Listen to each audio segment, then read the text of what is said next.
Good morning. എല്ലാവരും video on. Good morning, sir. Good morning, sir.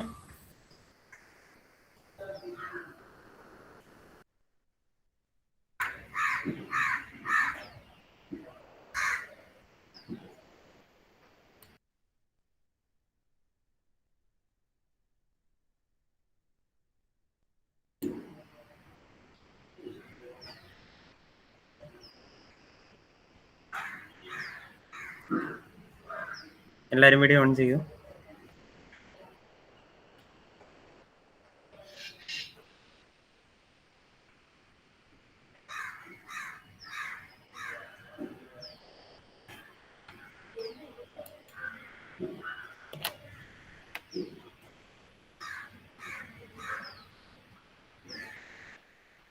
Samuel, Sherin, Izan, Mehbooba, Aisha, Hana,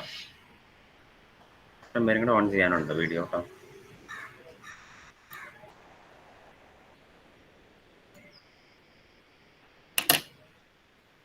okay, എല്ലാവരും പുസ്തകം അടച്ചു വെച്ചേ, ചോദിച്ചു നോക്കട്ടെ.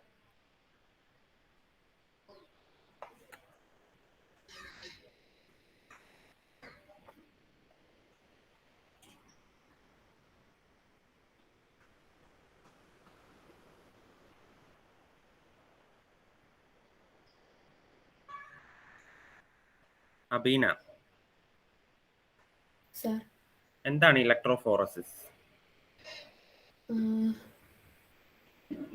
Due to since the particles carrying charge are present in the colloidal solution, they move under an influence of electrical field. The movement of charged particles in colloid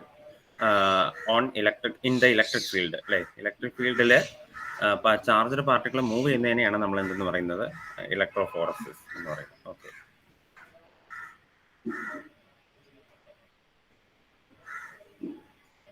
Avani,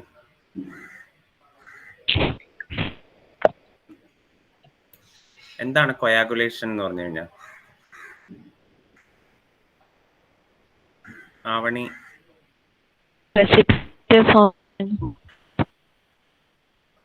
ആവണിയുടെ audio ശരിയല്ല, of ചെയ്തോളൂ. അഫിമോള്, Coagulation meaning precipitation. Definition ആയിട്ട് പറയുമ്പോൾ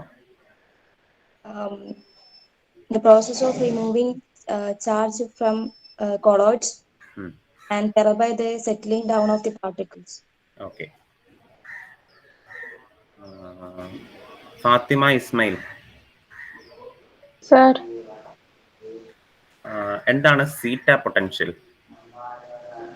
the potential difference between the fixed layer and the diffused layer is called zeta potential. Okay, അപ്പൊ ഇത്രയും കാര്യങ്ങളാണ് നമ്മൾ ഇന്നലെ പഠിച്ചത് അല്ലേ. അപ്പൊ ഇനി നമ്മൾ രണ്ട് ഭാഗവും കൂടെ കഴിഞ്ഞു കഴിഞ്ഞാൽ ഈ ചാപ്റ്റർ കഴിഞ്ഞു. അപ്പോൾ ഇനി പ്രൊട്ടക്ഷൻ ഓഫ് കൊളോയിഡ്സ് ആൻഡ് ഇമൽഷൻസ്, ഇങ്ങനെ രണ്ട് ഭാഗങ്ങളും കൂടെയാണ് നിങ്ങൾക്ക് ചാപ്റ്റർ പഠിക്കാനുള്ളത്. അപ്പൊ എല്ലാവരും ഒരു ഹെഡിങ് എഴുതിക്കോളുക ബുക്കിൽ, പ്രൊട്ടക്ഷൻ ഓഫ് കൊളോയിഡ്സ് എന്ന് ഹെഡിങ് കൊടുക്കുക. അത് എഴുതി തന്നതിന് ശേഷം ഞാൻ എന്താന്ന് പറയാം. Protection of colloids, protection of colloids.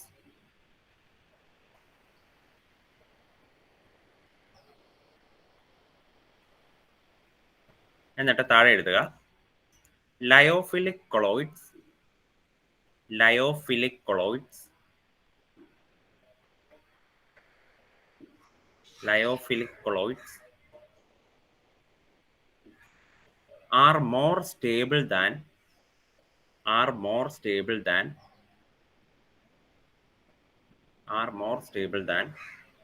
lyophobic colloids. Lyophobic colloids due to two reasons.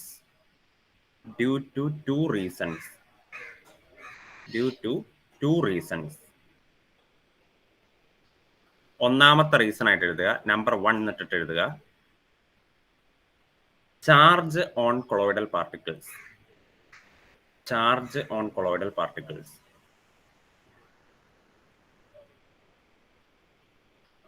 Charge on colloidal particles.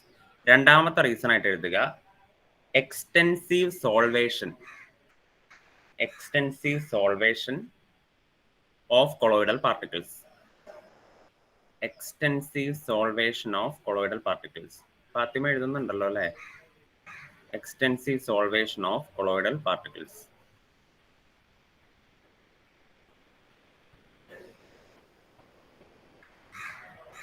ഇനി താഴെ എഴുതുക therefore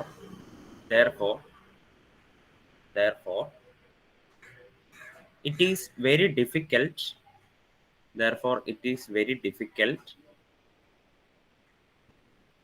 to coagulate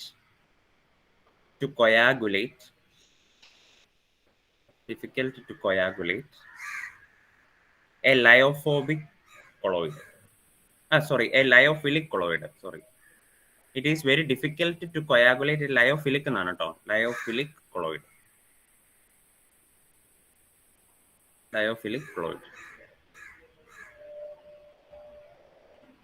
Full stop. In order to coagulate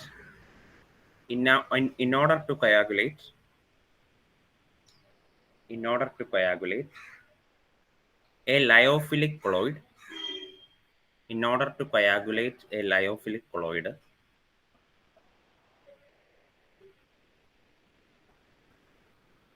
we should do two things.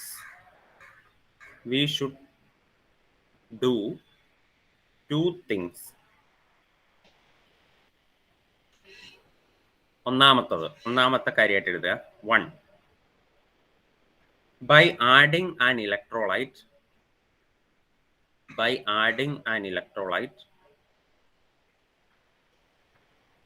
to remove the charge. By adding an electrolyte to remove the charge. രണ്ടാമത്തത് by adding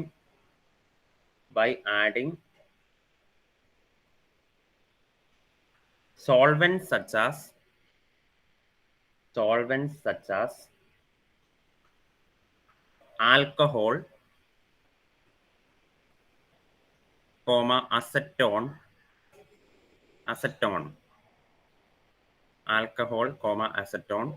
to dehydrate the solvent.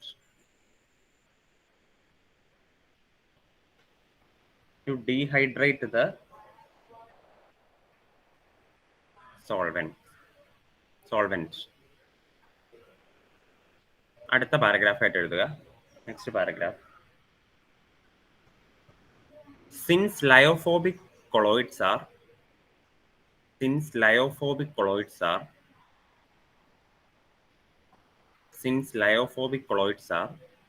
less stable,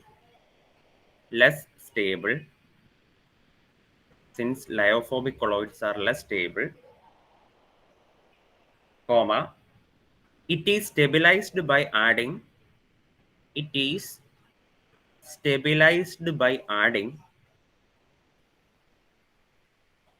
stabilized by adding a lyophilic colloid.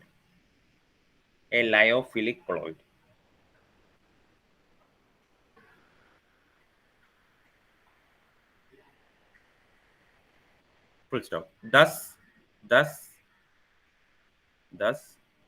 the lyophilic colloid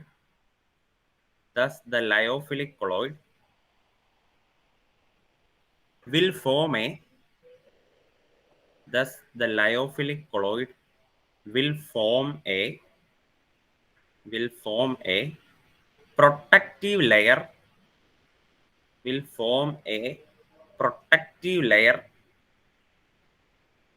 form a protective layer around the lyophobic colloid.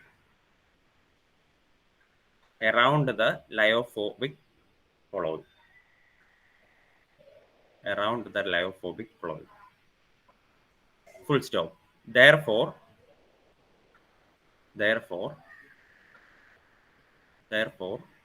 lyophilic colloids are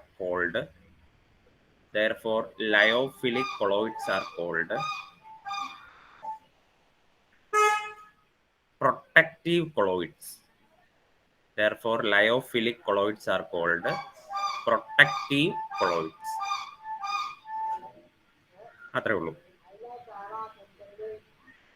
ഇനി എന്താണ് പറഞ്ഞതെന്ന് നോക്കാം. കുറച്ചധികം കാര്യങ്ങളൊക്കെ എഴുതിയിട്ടുണ്ടെങ്കിലും വളരെ simple ആണ്. എല്ലാവരും ശ്രദ്ധിച്ചിരുന്നോളൂ കേട്ടോ, എന്താ പറയുന്നതെന്ന് നോക്കിക്കോ. അതായത് എൻ്റെ കയ്യിൽ ഇതുപോലെ 2 ബീക്കർ ഉണ്ടെന്ന് കരുതുക. ഇതുപോലെ ഒരു ബീക്കർ, ഇതുപോലെ ഒരു ബീക്കർ. ഈ ബീക്കറിൻ്റെ അകത്ത് ഒരു കൊളോയിഡ് ഉണ്ട്, ഈ ബീക്കറിൻ്റെ അകത്തും ഒരു കൊളോയിഡ് ഉണ്ട്. ഈ കൊളോയിഡ് ഒരു ലയോഫിലിക് കൊളോയിഡ് ആണ്. എന്താണ്? It is A lyophilic colloid. പക്ഷെ ഇത് ഒരു ലയോഫോബിക് കൊളോയിഡ് ആണ്. This is A lyophobic colloid. അപ്പൊ 2 കൊളോയിഡ്, ഒരു ലയോഫിലിക് കൊളോയിഡും ലയോഫോബിക് കൊളോയിഡും. ഇതിൻ്റെ അകത്ത് കൂടുതൽ സ്റ്റേബിൾ ആരാണ് കൂടുതൽ stable? Salahuddin, which is more stable? Lyophilic colloid ആണ് കൂടുതൽ സ്റ്റേബിൾ. അപ്പൊ നിങ്ങൾ നോക്കുക, ഈ പറയുന്ന ലയോഫിലിക് കൊളോയിഡിലും ചാർജ് ഉണ്ട്, ലയോഫോബിക് കൊളോയിഡിനും ചാർജ് ഉണ്ട് അല്ലെ? പോസിറ്റീവ് ചാർജോ നെഗറ്റീവ് ചാർജോ എന്തെങ്കിലും ഒരു ചാർജ് ഉണ്ടായിരിക്കും. ലയോഫിലിക് കൊളോയിഡിനും ഉണ്ട് ചാർജ്, ലയോഫോബിക് കൊളോയിഡിനും ഉണ്ട് ചാർജ്. അപ്പൊ അത് രണ്ടും കോമൺ ആണ്. അത് ചാർജ് എന്ന് പറയുന്നത് രണ്ടിലും ഉള്ളതാണ്. പക്ഷേ ഈ ലയോഫിലിക് കൊളോയിഡിൽ ഒരു സാധനം കൂടെ കൂടുതലുണ്ട്. അതെന്താണെന്നാണ് ഞാൻ പറയാൻ പോകുന്നത്. ദാറ്റ് ഈസ്, ഇപ്പൊ ഈ ലയോഫിലിക് കൊളോയിഡ് എടുക്കുകയാണെങ്കിൽ, ഇപ്പൊ ഇതാണ് കൊളോയിഡൽ പാർട്ടിക്കിൾസ് എന്ന് വിചാരിക്കുക. ഇതാണ് കൊളോയിഡിലുള്ള ഡിസ്പേഴ്സ്ഡ് ഫേസ്, DP ആണെന്ന് വിചാരിക്കുക. ഈ DPയുടെ ചുറ്റും വന്നിട്ട് നമ്മുടെ ഈ സോൾവെന്റ് മോളിക്യൂൾസ് ഉണ്ടല്ലോ, അതായത് ഈ DMന്റെ മോളിക്യൂൾസ്, ആ മോളിക്യൂൾസ് ഈ DPയുടെ ചുറ്റും വന്ന് ഇങ്ങനെ ഒരു പ്രൊട്ടക്ഷൻ പോലെ, ഇങ്ങനെ ഒരു ആവരണം പോലെ നിൽക്കും. എന്താണ് ചെയ്യുന്നത്? അത് ഈ DPയുടെ ചുറ്റും വന്ന്, അതായത് DPയുടെ ചുറ്റും ചാർജ് ഉണ്ട്, ആ ചാർജിന് ചുറ്റും ഈ സോൾവെന്റ് മോളിക്യൂൾസും കൂടെ ഒരു ആവരണം പോലെ നിൽക്കും. അപ്പൊ അതുകൊണ്ട് തന്നെ നമുക്ക് ലയോഫിലിക് കൊളോയിഡിനെ കുറച്ചും കൂടി സ്റ്റേബിൾ ആണെന്ന് പറയാം. എന്നാൽ ലയോഫോബിക് കൊളോയിഡിൽ അങ്ങനെ DPയുടെ ചുറ്റും വന്ന് അങ്ങനെ സോൾവെന്റ് മോളിക്യൂൾ ഒരു ആവരണം പോലെ നിൽക്കില്ല. അതിന്റെ കാരണം എന്താണെന്നറിയാമോ? അതെന്തുകൊണ്ടായിരിക്കും ലയോഫോബിക് കൊളോയിഡിൽ അങ്ങനെ സോൾവെന്റ് ചുറ്റും വന്ന് നിൽക്കില്ലാത്തത്? അഫിമോള, എന്തുകൊണ്ടായിരിക്കും അങ്ങനെ നിൽക്കില്ലാത്തത്? അതാ പേരിന്ന് തന്നെ മനസ്സിലാക്കാൻ പാടില്ലേ? എന്താണ് മനസ്സിലായത്? അതാണ് ഞാൻ ചോദിച്ചത്. സോൾവെന്റും സൊല്യൂട്ട്, സോൾവെന്റും DPയും DMും തമ്മിൽ ഒട്ടും ഇഷ്ടത്തിലല്ല അല്ലെ? DPയും DMും തമ്മിൽ വെറുപ്പാണ്. അപ്പൊ അതുകൊണ്ട് തന്നെ DPയുടെ ചുറ്റും DM വന്ന് നിൽക്കാനൊന്നും പോണൊന്നുമില്ല. അപ്പൊ ലയോഫോബിക് കൊളോയിഡിൽ അങ്ങനെ DPയുടെ ചുറ്റും DM വന്ന് നിൽക്കൊന്നുമില്ല. പക്ഷെ ലയോഫിലിക് കൊളോയിഡിൽ DPനെ ഭയങ്കര ഇഷ്ടമാണ് DMന്. അപ്പൊ അതുകൊണ്ട് DM DPനെ പ്രൊട്ടക്ട് ചെയ്യാൻ നോക്കും. അപ്പൊ അതുകൊണ്ട് തന്നെ DM മോളിക്യൂൾസ് എന്ത് ചെയ്യും? ഈ DP മോളിക്യൂൾസിന്റെ ചുറ്റും വന്ന്, ഡിസ്പേഴ്സ്ഡ് ഫേസിന്റെ ചുറ്റും വന്ന് DM മോളിക്യൂൾസ് ഇങ്ങനെ ഒരു പ്രൊട്ടക്ഷൻ പോലെ നിൽക്കുവാണ്. അപ്പൊ അങ്ങനെ നിൽക്കുന്നത് കാരണം തന്നെ ഈ ലയോഫിലിക് കൊളോയിഡ് എന്ന് പറഞ്ഞു കഴിഞ്ഞിട്ടുണ്ടെങ്കിൽ കൂടുതലും എന്താണ്? സ്റ്റേബിൾ ആണ്. ഇനി ഇങ്ങനെയുള്ള ഒരു ലയോഫിലിക് കൊളോയിഡിനെ എനിക്ക് കൊയാഗുലേറ്റ് ചെയ്യിക്കണം എന്നുണ്ടെങ്കിൽ ഞാൻ എന്ത് ചെയ്യണം എന്നാണ് രണ്ടാമത് എഴുതിയിരിക്കുന്നത്. അപ്പൊ നിങ്ങൾ ആദ്യത്തെ ഒരു സെന്റൻസ് വായിച്ചു നോക്കിയാൽ നിങ്ങൾക്ക് മനസ്സിലാവും. ലയോഫിലിക് കൊളോയിഡ് ലയോഫോബിക്കിനേക്കാളും സ്റ്റേബിൾ ആവാനുള്ള 2 കാരണമാണ് എഴുതിയേക്കണം. എന്താണ്? ഒന്ന് ചാർജ് ഉണ്ട്, രണ്ടാമത്തത് എക്സ്റ്റെൻസീവ് സോൾവേഷൻ. എക്സ്റ്റെൻസീവ് സോൾവേഷൻ എന്ന് പറഞ്ഞാൽ അതിന്റെ അർത്ഥം എന്താ? ഈ സോൾവെന്റ് മോളിക്യൂൾ ചുറ്റും വന്ന് നിൽക്കുന്നത് ഞാൻ പറഞ്ഞില്ലേ, അതാണ്. ഈ സോൾവെന്റ് മോളിക്യൂൾ DP മോളിക്യൂളിന്റെ ചുറ്റും വന്ന് നിൽക്കുന്നതിനെയാണ് സോൾവേഷൻ എന്ന് വിളിക്കുന്നത്. അപ്പൊ ഈ 2 കാരണങ്ങൾ കൊണ്ട് ലയോഫിലിക് കൊളോയിഡ് വളരെ സ്റ്റേബിൾ ആണ്. ഇനി ഇങ്ങനെ സ്റ്റേബിൾ ആയിട്ടുള്ള ഒരു ലയോഫിലിക് കൊളോയിഡിനെ എനിക്ക് എന്ത് ചെയ്യണം? കൊയാഗുലേറ്റ് ചെയ്യണം. അങ്ങനെ കൊയാഗുലേറ്റ് ചെയ്യണമെങ്കിൽ ഞാൻ എന്തൊക്കെ ചെയ്യണം എന്നാണ് അവരാ പറഞ്ഞേക്കുന്നത്. ഒന്ന്, എന്ത് ചെയ്യണം? ഈ സോൾവെന്റ് മോളിക്യൂളിനെ അവിടെ നിന്ന് ആട്ടി ഓടിക്കണം. അതാണ് ആദ്യത്തെ പരിപാടി. അത് സോൾവെന്റ് മോളിക്യൂൾ ഒരു പ്രൊട്ടക്ഷൻ പോലെ നിൽക്കുമല്ലേ ഇപ്പോ. ആ സോൾവെന്റ് മോളിക്യൂളിനെ എങ്ങനെയെങ്കിലും അവിടെ നിന്ന് ആട്ടി ഓടിച്ചാൽ മാത്രമേ എനിക്ക് ഇതിനെ കൊയാഗുലേറ്റ് ചെയ്യിപ്പിക്കാൻ പറ്റുള്ളൂ. അപ്പൊ അങ്ങനെ സോൾവെന്റ് മോളിക്യൂളിനെ ആട്ടി ഓടിക്കാനായിട്ട് ഞാൻ ചെയ്യുന്ന പരിപാടിയാണ് ആൽക്കഹോൾ പോലെയുള്ള എന്തെങ്കിലും ഒരു സാധനം ആഡ് ചെയ്യുക. എന്ത് ചെയ്യുക? ആൽക്കഹോൾ പോലത്തെ എന്തെങ്കിലും വേറൊരു സോൾവെന്റ് ഇതിൻ്റെ അകത്തേക്ക് അങ്ങ് ആഡ് ചെയ്യുക. അപ്പൊ എന്ത് സംഭവിക്കുന്ന വെച്ചാൽ, ഇപ്പൊ വാട്ടർ ആണെന്ന് വിചാരിച്ചോ നമ്മുടെ DM. If the DM is water, ഈ വാട്ടർ മോളിക്യൂൾസ് ഇങ്ങനെ ഈ പറയുന്ന DPയുടെ ചുറ്റും നിൽക്കുന്നുണ്ടാവും. ഈ DM വാട്ടർ ആണല്ലോ. അപ്പൊ വാട്ടർ മോളിക്യൂൾസ് ഇങ്ങനെ ഈ DPയുടെ ചുറ്റും ഇങ്ങനെ വന്ന് പ്രൊട്ടക്ഷൻ പോലെ നിൽക്കുവാണ്.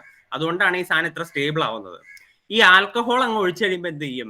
ആൽക്കഹോൾ എന്ന് പറഞ്ഞാൽ നല്ല ഒന്നാന്തരം ഒരു ഡീഹൈഡ്രേറ്റിംഗ് ഏജന്റ് ആണ്. ഡീഹൈഡ്രേറ്റിംഗ് ഏജന്റ് എന്ന് പറഞ്ഞാൽ എന്താ? വാട്ടറിനെ റിമൂവ് ചെയ്യാൻ പറ്റുന്ന ആളാണ്.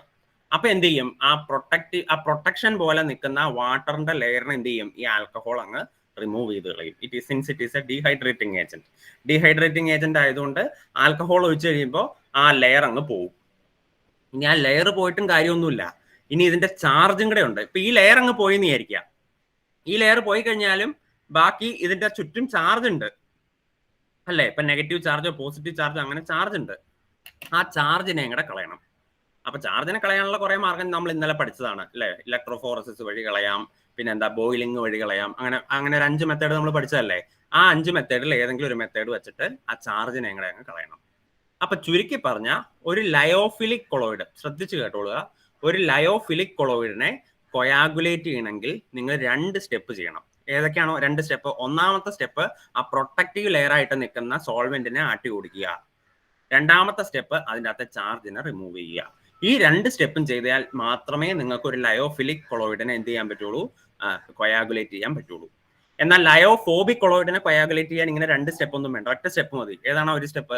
ചാർജിനെ റിമൂവ് ചെയ്യുക. അതിന് ചുറ്റും സോൾവെന്റ് മോളിക്യൂൾ വന്ന് നിൽക്കുന്നില്ലല്ലോ, അപ്പൊ അതുകൊണ്ട് ആ സ്റ്റെപ്പ് ചെയ്യണ്ട, ചാർജിനെ റിമൂവ് ചെയ്താൽ മാത്രം മതി. അപ്പൊ അത് കുറച്ചും കൂടെ എളുപ്പമാണ്, ഒറ്റ സ്റ്റെപ്പിൽ തന്നെ പരിപാടി തീരും. പക്ഷെ ലയോഫിലിക് കൊളോയിഡിനെ കൊയാഗുലേറ്റ് ചെയ്യണമെങ്കിൽ 2 സ്റ്റെപ്പ് ചെയ്യണം.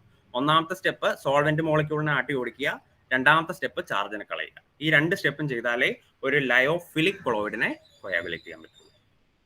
അപ്പൊ ഇതാണ് ആദ്യത്തെ സെഷൻ. ഞാൻ എഴുതി തന്നേക്കണേ ഫസ്റ്റ് സെഷൻ അതുകൊണ്ട് തീർന്നു. ഇനി രണ്ടാമത്തെ സെഷനിലാണ് എന്താണ് പ്രൊട്ടക്റ്റീവ് കൊളോയിഡ് എന്ന് പറഞ്ഞിരിക്കുന്നത്. എന്താണ് പ്രൊട്ടക്റ്റീവ് കൊളോയിഡ്? അപ്പൊ നിങ്ങൾ നോക്കുക, ഈ ലയോഫോബിക് കൊളോയിഡ് എന്ന് പറഞ്ഞു കഴിഞ്ഞിട്ടുണ്ടെങ്കിൽ കമ്പാരിറ്റീവ്ലി അൺസ്റ്റേബിൾ ആണ് അല്ലേ. ഈ പറയുന്ന ലയോഫോബിക് കൊളോയിഡ് എന്ന് പറഞ്ഞാൽ എന്താണ്? കമ്പാരിറ്റീവ്ലി കുറച്ച് അൺസ്റ്റേബിൾ ആണ് പുള്ളി, അത്ര സ്റ്റേബിൾ അല്ല. അപ്പൊ ഈ പുള്ളിനെ സ്റ്റേബിൾ ആക്കാൻ വേണ്ടി, അതായത് ഈ ലയോഫോബിക് കൊളോയിഡിനെ സ്റ്റേബിൾ ആക്കാൻ വേണ്ടി ഞാൻ എന്നാ ചെയ്യണമെന്ന് വെച്ച് കഴിഞ്ഞാൽ, ഈ ലയോഫിലിക് കൊളോയിഡിനെ എടുത്ത് ഈ ലയോഫോബിക് കൊളോയിഡിലേക്ക് ഒഴിക്കും. എന്ത് ചെയ്യും? ലയോഫിലിക് കൊളോയിഡിനെ എടുത്തിട്ട് എന്ത് ചെയ്യും? ലയോഫോബിക് കൊളോയിഡിലേക്ക് ഒഴിക്കും. അപ്പൊ അതായത് മിക്സ് ചെയ്യും. അന്നേരം എന്ത് സംഭവിക്കും? ഈ ലയോഫിലിക് കൊളോയിഡ് വന്നിട്ട് ഈ ലയോഫോബിക് കൊളോയിഡിന്റെ മോളിക്യൂൾസിന്റെ ചുറ്റും ആ നേരത്തെ പോലെ ഒരു ആവരണം സൃഷ്ടിക്കും, ഒരു പ്രൊട്ടക്റ്റീവ് ലെയർ സൃഷ്ടിക്കും. ലയോഫിലിക് കൊളോയിഡിന്റെ മോളിക്യൂൾ വന്നിട്ട് ലയോഫോബിക് കൊളോയിഡിന്റെ ചുറ്റും വന്നിട്ട് എന്ത് ചെയ്യും? ഒരു പ്രൊട്ടക്റ്റീവ് ലെയർ ഫോം ചെയ്യും. അങ്ങനെ ലയോഫോബിക് കൊളോയിഡിനെ കൂടെ അത് സ്റ്റേബിൾ ആക്കും. അതുകൊണ്ട് നമ്മൾ ലയോഫിലിക് കൊളോയിഡിനെ വിളിക്കുന്ന പേരാണ് പ്രൊട്ടക്റ്റീവ് കൊളോയിഡ്. എന്താണ് വിളിക്കുന്നത്? ഈ ലയോഫിലിക് കൊളോയിഡിനെ വിളിക്കുന്ന പേരാണ് this is known as protective colloid. കാരണം ഈ ലയോഫിലിക് കൊളോയിഡ് എടുത്ത് ലയോഫോബിക് കൊളോയിഡിലേക്ക് ആഡ് ചെയ്ത് കഴിഞ്ഞാൽ ഈ ലയോഫോബിക് കൊളോയിഡിനെ കൂടെ ഈ സാധനം പ്രൊട്ടക്ട് ചെയ്യും. അപ്പൊ അതുകൊണ്ടാണ് നമ്മൾ അതിനെ എന്തെന്ന് വിളിക്കുന്നത്? പ്രൊട്ടക്റ്റീവ് കൊളോയിഡ് എന്ന് വിളിക്കുന്നത്. അത്രേ ഉള്ളൂ. ഇതാണ് ഞാൻ എഴുതി തന്നേക്കുന്നത്. ഇനി എന്തെങ്കിലും സംശയം ഉണ്ടോ ആർക്കെങ്കിലും പ്രൊട്ടക്റ്റീവ് കൊളോയിഡുമായിട്ട് ബന്ധപ്പെട്ട്? Any doubt? അപ്പൊ 2-3 കാര്യങ്ങൾ പറഞ്ഞു. കുറെ സബ് ക്വസ്റ്റ്യൻസിന്റെ ആൻസർ ആണ് പറഞ്ഞത്. നിങ്ങൾ ഓരോന്ന് മനസ്സിൽ ചോദിച്ചു നോക്കുക. ആരാണ് കൂടുതൽ സ്റ്റേബിൾ? ലയോഫിലിക് ആണോ ലയോഫോബിക് ആണോ? ഉത്തരം കിട്ടിയോ എന്ന് നോക്കുക. ഞാൻ ഓരോ ചോദ്യം ചോദിക്കുമ്പോൾ നമുക്ക് ഉത്തരം കിട്ടുന്നുണ്ടോ എന്ന് നോക്കുക. ലയോഫിലിക് കൊളോയിഡ് ആണോ ലയോഫോബിക് കൊളോയിഡ് ആണോ ഏറ്റവും കൂടുതൽ സ്റ്റേബിൾ? ഏതാ കൂടുതൽ സ്റ്റേബിൾ ബുദ്ധസറെ? Which is more stable? Lyophilic. അടുത്ത ചോദ്യം, എന്തുകൊണ്ട് ലയോഫിലിക് കൂടുതൽ സ്റ്റേബിൾ ആയി? അതിന്റെ ഉത്തരം എന്താണ് അഹാലെ? എന്തുകൊണ്ടാണ് ലയോഫിലിക് കൂടുതൽ സ്റ്റേബിൾ ആയത്? Charge on the colloidal particles. ഒരു കാരണം ഇവിടെ ഉണ്ടല്ലോ, എക്സ്റ്റെൻസീവ് സോൾവേഷൻ. അതായത് ലയോഫിലിക് കൊളോയിഡിൽ മാത്രമേ 2 കാര്യങ്ങളും ഉള്ളൂ. ചാർജും ഉണ്ട്, അതായത് കൊളോയിഡൽ പാർട്ടിക്കിളിന്റെ ചുറ്റും ചാർജും ഉണ്ട്, കൊളോയിഡൽ പാർട്ടിക്കിളിന്റെ ചുറ്റും സോൾവേഷനും ഉണ്ട്, അതായത് സോൾവെന്റ് മോളിക്യൂൾസും ഉണ്ട്. ഈ 2 കാരണങ്ങൾ കൊണ്ട് ലയോഫിലിക് കൂടുതൽ സ്റ്റേബിൾ ആയി. ശരി, ഇനി ഇങ്ങനെയുള്ള ലയോഫിലിക്കിനെ കൊയാഗുലേറ്റ് ചെയ്യിപ്പിക്കണമെങ്കിൽ ഞാനപ്പോൾ എന്ത് ചെയ്യണം? 2 സ്റ്റെപ്പ് ചെയ്യണം. അത് ഏതൊക്കെയാണ് ആ 2 സ്റ്റെപ്പ്? നെസ്രിനെ, വിച്ച് ആർ ദ 2 സ്റ്റെപ്സ്? ഏതൊക്കെ 2 സ്റ്റെപ്പ് ചെയ്താൽ കൊയാഗുലേറ്റ് ചെയ്യിക്കാം? ഇലക്ട്രോലൈറ്റ് ആഡ് ചെയ്യണം. അതായത് ചാർജിനെ കളയണം, സോൾവെന്റിനെ ആട്ടി ഓടിക്കണം അല്ലെ. സോൾവെന്റിനെ കളയുക, ചാർജിനെ കളയുക. ചാർജിനെ കളയാനായിട്ട് ഞാൻ ചെയ്യുന്നതാണ് ഇലക്ട്രോലൈറ്റ് ആഡ് ചെയ്യുക. സോൾവെന്റിനെ കളയാനായിട്ട് ഞാൻ ചെയ്യുന്നതാണ് ആൽക്കഹോൾ പോലെയുള്ള ഡീഹൈഡ്രേറ്റിംഗ് ഏജന്റ് ആഡ് ചെയ്യുക. അങ്ങനെ രണ്ട് വഴി ചെയ്ത് കഴിഞ്ഞാൽ ചാർജും പോവും, സോൾവെന്റും പോവും. അപ്പൊ ലയോഫിലിക് കൊളോയിഡിനെ നിങ്ങൾക്ക് സോൾവേറ്റ് ചെയ്യാൻ സാധിക്കും, കൊയാഗുലേറ്റ് ചെയ്യാനായിട്ട് സാധിക്കും. അപ്പൊ ആ ഭാഗം കഴിഞ്ഞു. ഇനി അടുത്തത് പ്രൊട്ടക്റ്റീവ് കൊളോയിഡ് എന്ന് പറഞ്ഞാൽ എന്താണ്? അപ്പൊ നിങ്ങൾക്കറിയാം ലയോഫിലിക് ആണ് കൂടുതൽ സ്റ്റേബിൾ, ലയോഫോബിക് അത്ര സ്റ്റേബിൾ അല്ല. അപ്പൊ ലയോഫോബിക്കിനെയും കൂടെ സ്റ്റേബിൾ ആക്കാനായിട്ട് ഞാൻ എന്ത് ചെയ്യണം? ഈ ലയോഫിലിക് കൊളോയിഡിനെ എടുത്ത് ലയോഫോബിക്കിലേക്ക് ഒഴിക്കണം. അപ്പൊ എന്ത് സംഭവിച്ചു? ലയോഫിലിക് കൊളോയിഡ് വന്ന് ലയോഫോബിക് കൊളോയിഡിന്റെ ചുറ്റും ഒരു പ്രൊട്ടക്റ്റീവ് ലെയർ ഫോം ചെയ്യും. അതുകൊണ്ട് ലയോഫിലിക് കൊളോയിഡിനെ നമുക്ക് എന്തെന്ന് വിളിക്കാം? പ്രൊട്ടക്റ്റീവ് കൊളോയിഡ് എന്ന് വിളിക്കാം. അത്രേ ഉള്ളൂ. ഇനി എന്തെങ്കിലും സംശയം ഉണ്ടോ ആർക്കെങ്കിലും? Any doubt? അങ്ങനെയാണെങ്കിൽ നമ്മളുടെ ചാപ്റ്ററിലെ ലാസ്റ്റ് സെഷൻ ആണ് ഇമൽഷൻസ്. എല്ലാവരും ഹെഡിങ് കൊടുത്തോളുക, ഇമൽഷൻസ്. അതും പുസ്തകത്തിൽ ഇച്ചിരി വലിച്ചു വാരിയ കൊടുത്തേക്കണം, നമുക്ക് അത്ര ഒന്നും പഠിക്കണ്ട. ഞാൻ പറയുന്നിടത്തോളം പഠിച്ചാൽ മതി. ഇമൽഷൻസ് എന്ന് ഹെഡിങ് കൊടുക്കുക. ഇമൽഷൻസ്. these are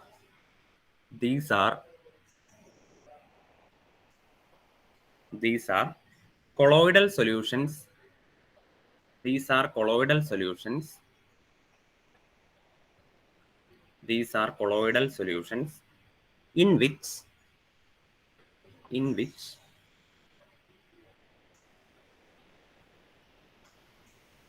these are colloidal solutions in which a liquid is dispersed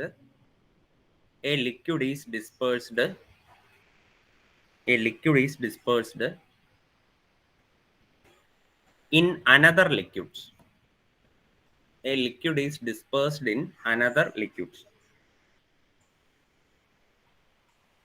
Full stop. Generally,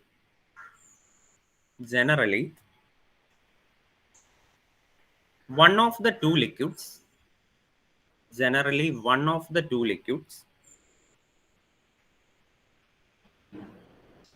will be water. One of the two liquids will be water. There are two types of emulsions. അടുത്ത sentence ആണ് there are two types of emulsions. എന്നിട്ട് നിങ്ങൾ 1 എന്ന് number ഇട്ടിട്ട് എഴുതുക. 1 എന്ന് number ഇട്ടിട്ട് എഴുതുക. oil dispersed in water. ബ്രാക്കറ്റിൽ നിങ്ങൾ capital letter O bar capital letter W type എന്ന് എഴുതുക. Oil dispersed in water, OW type. രണ്ടാമത്തത് വാട്ടർ ഡിസ്പേഴ്സ്ഡ് ഇൻ ഓയിൽ. ബ്രാക്കറ്റിൽ capital W bar capital O type.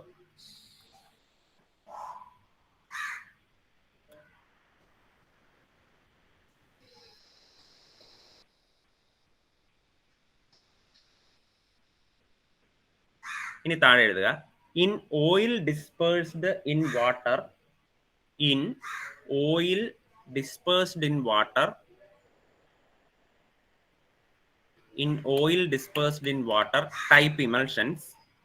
Type emulsions. In oil dispersed in water type emulsions, comma, oil is the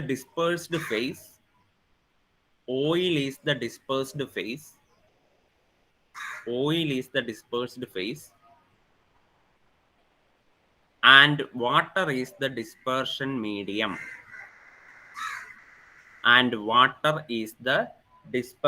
medium.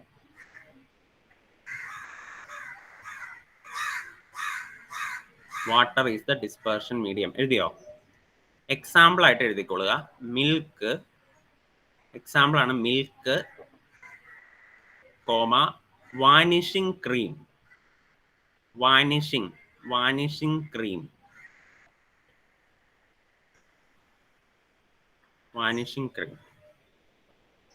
അടുത്ത paragraph ആയിട്ട് എഴുതുക in water in oil type emulsion.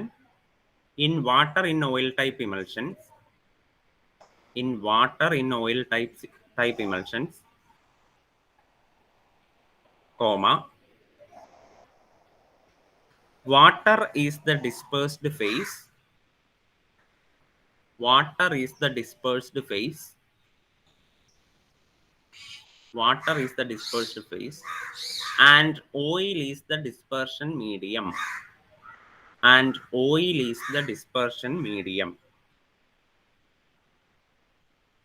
And oil is the dispersion medium.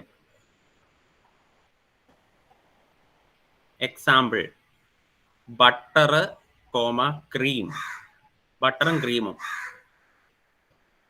Butter, comma, cream.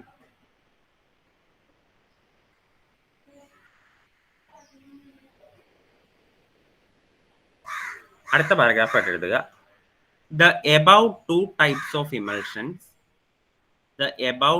types of emulsions the above two types of emulsions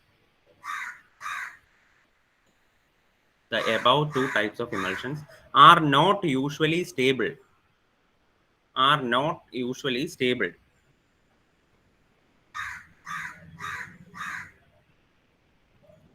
Full stop. The above two types of emulsions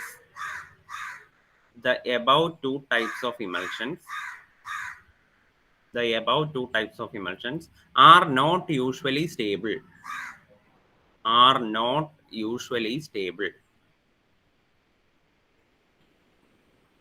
Full stop. Therefore,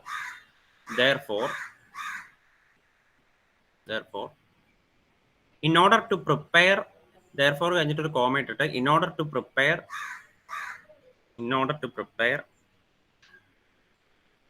a stable emulsion,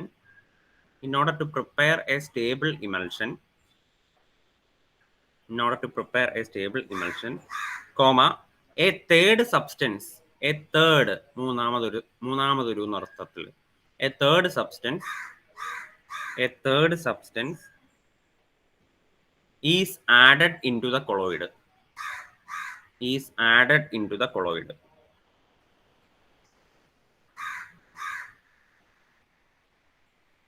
Full stop. It is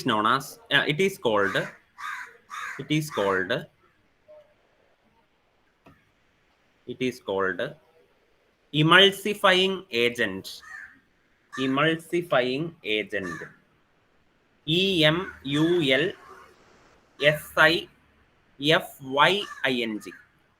emulsifying agent.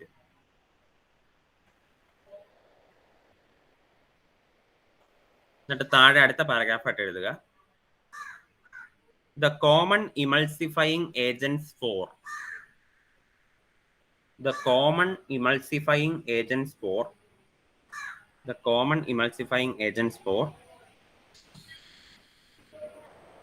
O bar W, oil in water, അതാണ് ഉദ്ദേശിച്ചത്. O bar W type emulsions are O bar W type emulsions are proteins,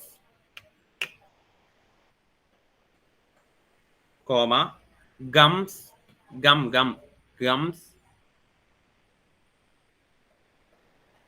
comma, natural and synthetic soap, etc.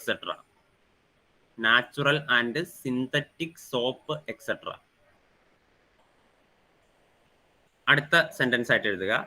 The common examples for W bar O, water in oil. The common examples for W bar O type emulsions are W bar O type emulsions are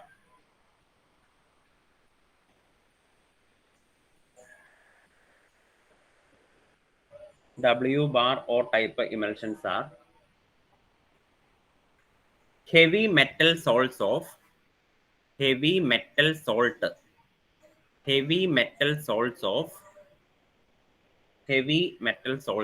fatty acids,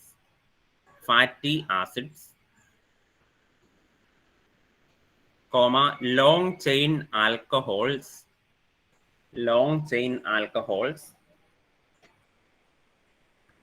വീണ്ടും comma ഇട്ടിട്ട് ഇതുപോലെ ഒരു സാധനം എഴുതുക. lamb black,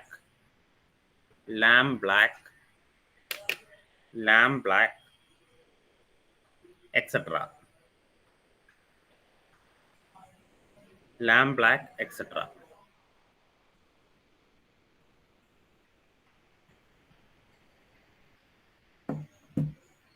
അപ്പൊ അത്രേ ഉള്ളൂ. ഇതാണ് ഇമൽഷൻസ് എന്ന് പറയുന്നത്. അപ്പൊ എന്താണ് ഇമൽഷൻസ് ഞാൻ പറഞ്ഞു തരാം, ശ്രദ്ധിച്ചിരിക്കുക. അതായത് നോക്കുക, രണ്ട് ലിക്വിഡ് മിക്സ് ചെയ്ത് കിട്ടുന്ന സാധനങ്ങളെയാണ് നമ്മൾ ഇമൽഷൻസ് എന്ന് വിളിക്കുന്നത്. എന്താണ്? രണ്ട് ലിക്വിഡുകൾ നമ്മൾ മിക്സ് ചെയ്യുക, അപ്പൊ നമുക്ക് കിട്ടുന്നതാണ് ഇമൽഷൻസ്. അപ്പൊ ഇതിൻ്റെ അകത്ത് രണ്ട് ലിക്വിഡ് മിക്സ് ചെയ്യാന്ന് പറയുമ്പോൾ അപ്പൊ ഡിസ്പേഴ്സ്ഡ് ഫേസും ലിക്വിഡാണ്, ഡിസ്പേർഷൻ മീഡിയവും ലിക്വിഡാണ് എന്നാണ് പറഞ്ഞേക്കാൻ അതിന്റെ അർത്ഥം. അതായത് ഡി പി ആയിട്ട് ആക്ട് ചെയ്യുന്നതും ഒരു ലിക്വിഡ് ആയിരിക്കും, ഡി എം ആയിട്ട് ആക്ട് ചെയ്യുന്നതും ലിക്വിഡ് ആയിരിക്കും. അപ്പൊ അതിൻ്റെ അകത്ത് ഒരെണ്ണം എന്ന് പറയുന്നത് എപ്പോഴും വാട്ടർ ആവാനാണ് സാധ്യത. ഒന്നെങ്കിൽ DP വാട്ടർ ആയിരിക്കും, അല്ലെങ്കിൽ DM വാട്ടർ ആയിരിക്കും എന്നാണ് പറഞ്ഞതിന്റെ അർത്ഥം. ഇപ്പൊ പറഞ്ഞ കാര്യങ്ങൾ മനസ്സിലായോ? അതായത് 2 ലിക്വിഡ് നിങ്ങൾ മിക്സ് ചെയ്യുക, അപ്പൊ കിട്ടുന്നതാണ് ഇമൽഷൻ എന്ന് പറയുന്നത്. 2 ലിക്വിഡുകൾ മിക്സ് ചെയ്യുക, അപ്പൊ നിങ്ങൾക്ക് ഇമൽഷൻ കിട്ടും. ആ ഇമൽഷനിൽ തന്നെ ഒരെണ്ണം 2 ലിക്വിഡ് എന്ന് പറയുമ്പോൾ ഒരു ലിക്വിഡ് DPയും ഒരു ലിക്വിഡ് DM ആയിട്ടും ആക്ട് ചെയ്യും. അതിൽ തന്നെ ഒരെണ്ണം വാട്ടർ ആവാനാണ് സാധ്യത. ഒന്നെങ്കിൽ DP വാട്ടർ ആയിരിക്കും, അല്ലെങ്കിൽ DM വാട്ടർ ആയിരിക്കും. 2 തരത്തിലുള്ള ഇമൽഷൻസ് ആണ് പ്രധാനമായിട്ടുള്ളത്. ഏതൊക്കെയാണ്? ഓയിൽ ഇൻ വാട്ടറും വാട്ടർ ഇൻ ഓയിലും. അങ്ങനെ 2 തരം ഇമൽഷൻസ് ഉണ്ട്, ഓയിൽ ഇൻ വാട്ടറും വാട്ടർ ഇൻ ഓയിലും. എന്താണ് അത് തമ്മിലുള്ള വ്യത്യാസം എന്ന് വെച്ച് കഴിഞ്ഞാൽ, ഓയിൽ ഇൻ വാട്ടർ എന്ന് പറയുമ്പോൾ ഓയിലാണ് DP, വാട്ടർ DM ആണ്. വാട്ടർ ആണ് dispersion medium, oil dispersed face ആണ്. ഇനി വാട്ടർ ഇൻ ഓയിൽ എന്ന് പറഞ്ഞു കഴിഞ്ഞിട്ടുണ്ടെങ്കിൽ വാട്ടർ ആണ് DP, വാട്ടർ ഡിസ്പേഴ്സ്ഡ് ഫേസ് ആണ്, ഓയില് ഡിസ്പെർഷൻ മീഡിയമാണ്. ഇതാണ് ആ OW ടൈപ്പും WO ടൈപ്പും തമ്മിലുള്ള വ്യത്യാസം. രണ്ടിടത്തും DPയും DMഉം വേറെ വേറെയാണ്. ഒരിടത്ത് ഓയിൽ DP, മറ്റേടത്ത് വാട്ടർ DP. ഒരിടത്ത് ഓയിൽ DM, മറ്റേടത്ത് വാട്ടർ DM. ഇങ്ങനെ ആണ് വ്യത്യാസം. ഇനി ഈ 2 തരം ഇമൽഷൻസും അത്ര സ്റ്റേബിൾ അല്ല. അതായത് ഈ ഓയിൽ ഇൻ വാട്ടർ ആയാലും ശരി, വാട്ടർ ഇൻ ഓയിൽ ആയാലും ശരി, ആ 2 ഇമൽഷൻസും അത്ര സ്റ്റേബിൾ അല്ല. അപ്പൊ അതുകൊണ്ട് അതിനെ സ്റ്റെബിലൈസ് ചെയ്യാനായിട്ട്, നമ്മൾ ഈ 2 ഇമൽഷനെയും സ്റ്റെബിലൈസ് ചെയ്യാനായിട്ട് നമ്മൾ മൂന്നാമതൊരു സബ്സ്റ്റൻസ് അതിൻ്റെ അകത്തേക്ക് ആഡ് ചെയ്യേണ്ടി വരും. ഈ 2 ഇമൽഷൻസിലേക്കും നമ്മൾ മൂന്നാമതൊരു സാധനം ആഡ് ചെയ്യേണ്ടി വരും. ആ സാധനത്തിന് പറയുന്ന പേരാണ് ഇമൾസിഫയിങ് ഏജന്റ്. ഇതാണ് പറയുന്നത് ഇമൾസിഫയിങ് ഏജന്റ്. അങ്ങനെ ഇമൾസിഫയിങ് ഏജന്റിന്റെ എക്സാമ്പിൾ ആണ് നിങ്ങൾക്ക് തന്നിരിക്കുന്നത്. ഓയിൽ ഇൻ വാട്ടർ ടൈപ്പിൽ ഉപയോഗിക്കുന്ന ഇമൾസിഫയിങ് ഏജന്റ്സും വാട്ടർ ഇൻ ഓയിൽ ടൈപ്പിൽ ആഡ് ചെയ്യുന്ന ഇമൾസിഫയിങ് ഏജന്റ്സും. ഇത്രേ ഉള്ളൂ. ഇതാണ് ഇമൾഷൻസ് എന്ന് പറയുന്നത്. ഇത്രയും കാര്യങ്ങളാണ് എഴുതി വെച്ചേക്കുന്നത്. അപ്പൊ എന്തൊക്കെയാ പറഞ്ഞത് ഒന്നോട്ട് ഞാൻ പറയാം. 2 ലിക്വിഡുകൾ മിക്സ് ചെയ്യുക, അപ്പോൾ നമുക്ക് ഇമൽഷൻ കിട്ടും. അതിൽ ഒരു ലിക്വിഡ് DP ആയിരിക്കും, മറ്റേ ലിക്വിഡ് DM ആയിരിക്കും. ഇനി അതിൽ തന്നെ ഒരെണ്ണം വാട്ടർ ആയിരിക്കും, ഒന്നെങ്കിൽ DP വാട്ടർ ആയിരിക്കും, അല്ലെങ്കിൽ DM വാട്ടർ ആയിരിക്കും. അങ്ങനെ 2 തരത്തിലുള്ള ഇമൽഷൻസ് ഉണ്ട്. ഏതൊക്കെയാണ് 2 തരത്തിലുള്ള ഇമൽഷൻ? OW ടൈപ്പും WO ടൈപ്പും. ഓയിൽ ഇൻ വാട്ടറും വാട്ടർ ഇൻ ഓയിലും. ഓയിൽ ഇൻ വാട്ടർ എന്ന് പറഞ്ഞു കഴിഞ്ഞാൽ DP oil, DM water. Water in oil എന്ന് പറഞ്ഞാൽ വാട്ടർ DP, ഓയിൽ DM. അങ്ങനെ 2 തരത്തിലുള്ള ഇമൽഷൻസിനും എക്സാമ്പിൾ തന്നിട്ടുണ്ട്. പിന്നെ ഈ 2 തരം ഇമൽഷനും സ്റ്റേബിൾ അല്ല, 2 ഇമൽഷൻസും സ്റ്റേബിൾ അല്ല. അപ്പൊ അതുകൊണ്ട് ഈ 2 ഇമൽഷനെയും സ്റ്റേബിൾ ആക്കാൻ വേണ്ടി നമ്മൾ മൂന്നാമതൊരു വസ്തു ആഡ് ചെയ്യും. അതിന് പറയുന്ന പേരാണ് ഇമൾസിഫയിങ് ഏജന്റ്. അങ്ങനെ ഇമൾസിഫയിങ് ഏജന്റിന്റെ എക്സാമ്പിൾ കിട്ടുന്നത്. ഇത്രയേ ഉള്ളൂ. ഇനി എന്തെങ്കിലും സംശയമുള്ളവരുണ്ടെങ്കിൽ ചോദിച്ചോളൂ. Any doubt? ഈ വാനിഷിംഗ് ക്രീം എന്നൊക്കെ പറഞ്ഞാൽ എന്നാന്ന് അറിയാമോ നിങ്ങൾക്ക്? നിങ്ങൾക്ക് അറിയാമായിരിക്കുമല്ലോ, നിങ്ങളൊക്കെ യൂസ് ചെയ്യണതായിരിക്കും മിക്കവാറും. വാനിഷിംഗ് ക്രീം, പ്രത്യേകിച്ചും പെൺപിള്ളേര് അറിയാമോ വാനിഷിംഗ് ക്രീം എന്ന് പറഞ്ഞു കഴിഞ്ഞിട്ടുണ്ടെങ്കിൽ എന്നാന്ന്? ഐഷ, സലീം? അറിയില്ല സാർ. അപ്പൊ ഐഷ ഒന്നും വാനിഷിംഗ് ക്രീം ഉപയോഗിക്കാറില്ല, അതുകൊണ്ടാ. ഫാത്തിമ, ഇസ്മയിലിന് അറിയോ വാനിഷിംഗ് ക്രീം എന്നാന്ന്? ഇല്ല. ഈ മോയിസ്ചറൈസർ എന്നൊക്കെ കേട്ടിട്ടുണ്ടോ? അത് തന്നെ. അതെ ഭീമയ്ക്ക് അറിയാം കാര്യം. ഭീമ വാനിഷിംഗ് ക്രീം ഒക്കെ തേക്കണ ആളാന്ന് തോന്നുന്നു അല്ലെ? അതായത് നമ്മള് ഈ എന്നാ അതിന്റെ ഉപയോഗം എന്ന് എനിക്കറിയില്ല. ഈ നമ്മുടെ സ്കിൻ ഡ്രൈ ആവാതിരിക്കാനോ അതിനെ കണ്ടല്ലേ അതിന് വേണ്ടി തേക്കണ ഒരു സാധന. അതങ്ങ് തേച്ച് കഴിയുമ്പോഴത്തേക്കും എല്ലാം ഓക്കെ ആവുന്നതാണ് പരസ്യക്കാര് പറയുന്നത്. അങ്ങ് തേച്ചാ മതി. ഇതിനെ വാനിഷിംഗ് ക്രീം എന്ന് പറയാൻ കാരണം എന്താ? ഞാൻ ആദ്യം വിചാരിച്ചോണ്ടിരുന്നത് തേച്ച് കഴിയുമ്പോൾ നമ്മളങ്ങ് വാനിഷായി പോകുന്ന. അതല്ല, ഞാൻ പിന്നെ കമ്പ്യൂട്ടറിലൊക്കെ സെർച്ച് ചെയ്ത് കഴിഞ്ഞപ്പോഴാണ് എനിക്ക് മനസ്സിലായത് ഈ സാധനം തേച്ച് കഴിഞ്ഞ് കഴിഞ്ഞാൽ ഈ സാധനമാണ് വാനിഷായി പോണത്. നമ്മുടെ ശരീരത്തിലേക്ക് ഈ സാധനം അങ്ങ് തേച്ച് കഴിഞ്ഞാൽ തേച്ചു എന്ന് തോന്നില്ല. പുറത്തുനിന്ന് നോക്കണ ഒരാൾക്ക് ഈ സാധനം കയ്യെ പറ്റിയിട്ടുണ്ടെന്ന് തോന്നില്ല. കാരണം അത് പെട്ടെന്ന് തന്നെ അങ്ങ് അപ്രത്യക്ഷമായി പോകും, നമ്മുടെ ശരീരത്തിലേക്ക് അങ്ങ് ആഗീരണം ചെയ്യപ്പെടും. അപ്പൊ അതുകൊണ്ട് തന്നെ നമുക്ക് ശരീരത്തിൽ തേച്ചിട്ടുണ്ടെന്ന് തോന്നില്ല. അപ്പൊ നമ്മുടെ ശരീരം കുറച്ചൊക്കെ ഒന്ന് സോഫ്റ്റ് ആക്കാനും അതിനൊക്കെ വേണ്ടിയാണെന്നാണ് പറയുന്നത് വാനിഷിംഗ് ക്രീം കേട്ടോ. ജസ്റ്റ് ഒന്ന് അറിയാൻ വേണ്ടി പറഞ്ഞു എന്നേ ഉള്ളൂ. പിന്നെ അതിൻ്റെ അകത്ത് പറഞ്ഞിരിക്കണ ലാം ബ്ലാക്ക് എന്ന് പറഞ്ഞ സാധനം ഈ ചാരം ഇല്ലേ, സൂട്ട് ചാരം, അതിൽ നിന്ന് പ്രൊഡ്യൂസ് ചെയ്യണ ഒരു പിഗ്മെന്റ് ആണ് ഈ ലാം ബ്ലാക്ക് എന്ന് പറയുന്നത്. അത് രണ്ടുമാണ് അവിടെ മനസ്സിലാവാൻ സാധ്യതയില്ലാത്ത സാധനങ്ങളുള്ളൂ. ബാക്കിയൊക്കെ വായിച്ചാൽ മനസ്സിലാക്കാവുന്നതാണ്. ഞാൻ പറഞ്ഞിടത്തോളം കാര്യങ്ങളേ ഉള്ളൂ. ഇനി എന്തെങ്കിലും സംശയം ഉണ്ടെങ്കിൽ ചോദിച്ചോളൂ. Any doubt?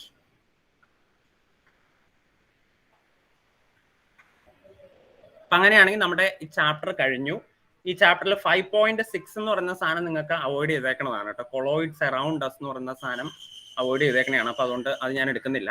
ഇമൾഷൻസ് വരെ നിങ്ങൾക്ക് പഠിക്കാനുള്ളൂ ചാപ്റ്റർ. അപ്പൊ ഈ ചാപ്റ്ററിൽ ആകെ ആ ഒരു ഭാഗം മാത്രമേ അവോയ്ഡ് ചെയ്തിട്ടുള്ളൂ. വലിയ ചാപ്റ്റർ ആയിരുന്നു. കൊളോയിഡ്സ് അറൗണ്ട് അസ് എന്ന് പറയുന്ന ആ ഭാഗം മാത്രമേ, അത് ജസ്റ്റ് ആപ്ലിക്കേഷൻ ആണൊന്നും പഠിക്കാനൊന്നുമില്ല. അപ്പൊ അത് മാത്രം അവോയ്ഡ് ചെയ്തിട്ടുള്ളൂ. ബാക്കി എല്ലാ സാധനവും ഉണ്ടായിരുന്നു ഈ ചാപ്റ്ററിൽ. അപ്പൊ എന്തെങ്കിലും സംശയമുള്ളവരുണ്ടെങ്കിൽ ചോദിച്ചോളൂ. Any doubt? ചാപ്റ്ററുമായിട്ട് ബന്ധപ്പെട്ട് എന്തെങ്കിലും സംശയം ഉണ്ടോ? അഹാലൊന്ന് ഓഡിയോ ഓൺ ചെയ്തേ. അഹാലിനെ ഈ ആഴ്ച കണ്ടില്ലല്ലോ. ഈ ആഴ്ച ഉണ്ടായിരുന്നോ? ഇല്ല. ഇന്നലെ ആദ്യമായിട്ട് കയറിയേ. അപ്പൊ ഈ ചാപ്റ്റർ മൊത്തം സർഫസ് കെമിസ്ട്രി ചാപ്റ്റർ കഴിഞ്ഞു കേട്ടോ ഈ ആഴ്ച കൊണ്ട്. അപ്പൊ വീഡിയോ കണ്ടിട്ട് എന്തെങ്കിലും സംശയം ഉണ്ടെങ്കിൽ എന്നോട് ചോദിച്ചോ. ശരി. അപ്പൊ അങ്ങനെയാണെങ്കിൽ നമുക്ക് പ്രീവിയസ് ഇയർ ക്വസ്റ്റ്യൻ പേപ്പറിലേക്ക് ഒന്ന് പോവാം. ഈ ചാപ്റ്ററുമായിട്ട് ബന്ധപ്പെട്ട് കഴിഞ്ഞ വർഷങ്ങളിൽ ചോദിച്ചേക്കുന്ന ചോദ്യങ്ങൾ ഏതൊക്കെയാണ് എന്ന് നോക്കിയേക്കാം. ഓക്കെ, ഒരു മിനിറ്റ്.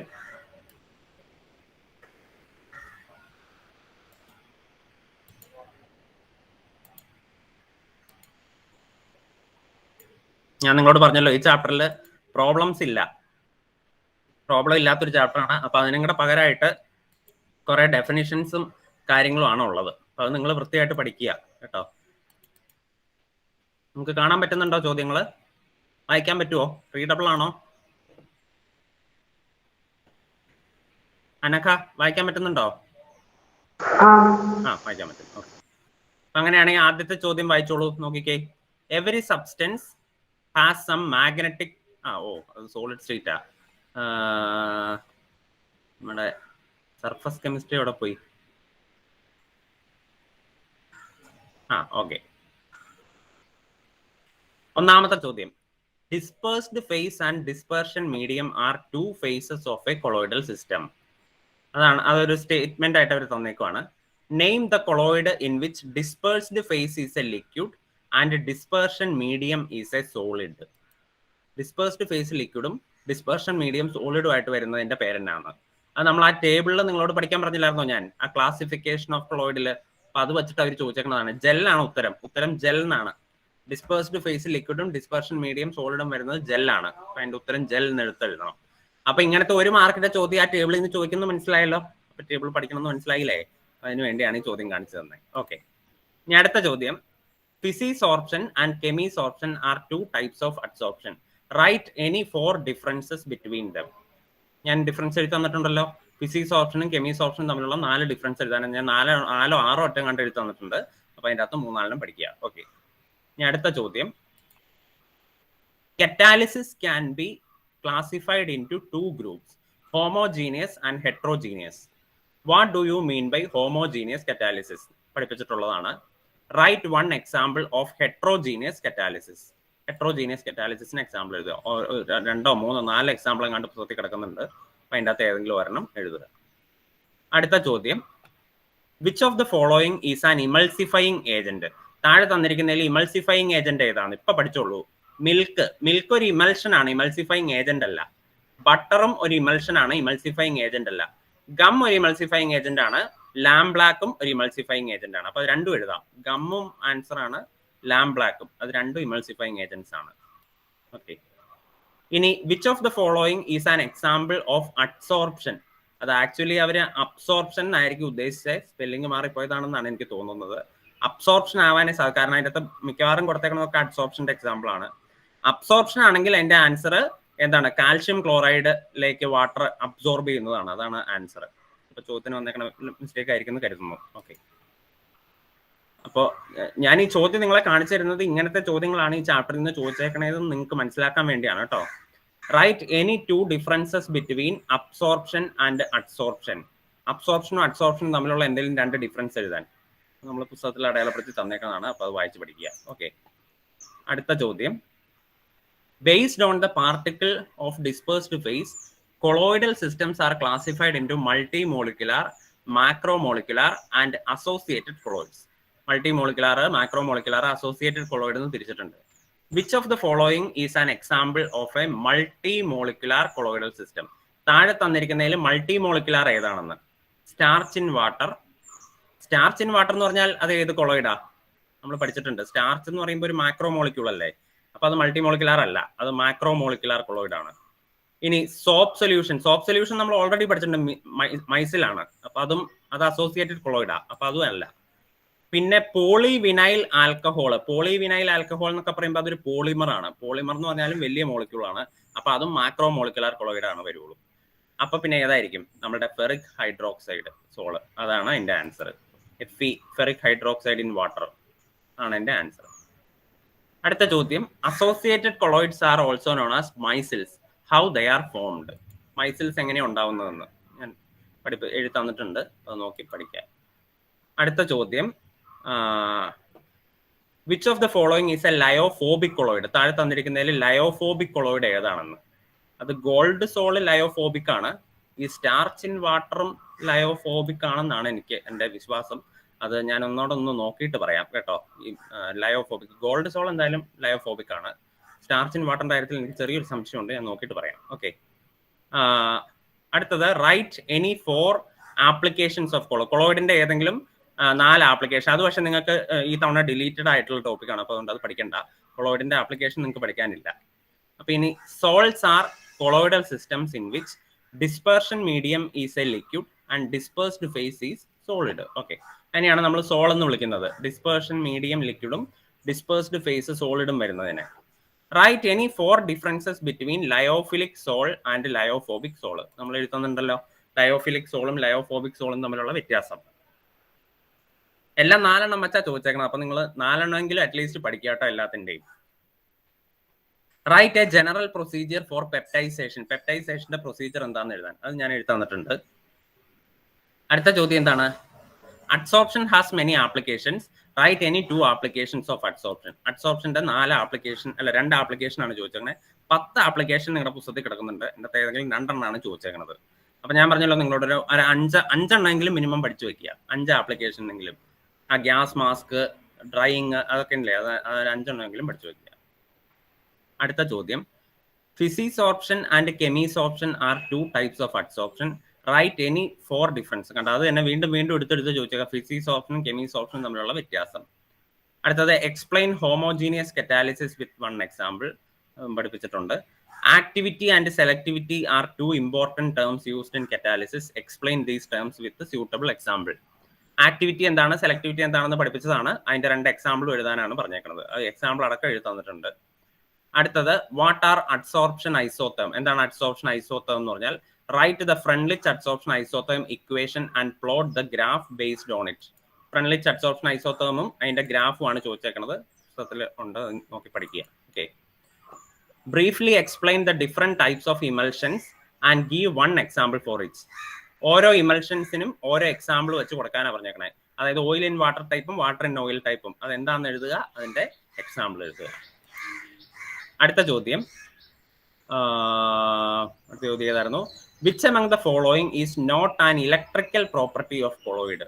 താഴെ തന്നിരിക്കുന്നവയിൽ കൊളോയിഡിന്റെ ഇലക്ട്രിക്കൽ പ്രോപ്പർട്ടി അല്ലാത്തത് ഏതാണ്? Electrophoresis, electro osmosis, coagulation, Tyndall effect. ഇതിന്റെ അകത്ത് ഏതാ ഇലക്ട്രിക്കൽ പ്രോപ്പർട്ടി അല്ലാത്തത്? ഇലക്ട്രിക്കൽ പ്രോപ്പർട്ടി അല്ലാത്തത് ഞാൻ ചോദിക്കുന്ന ആൾ പറഞ്ഞാൽ മതി കേട്ടോ. ഷെറിൻ,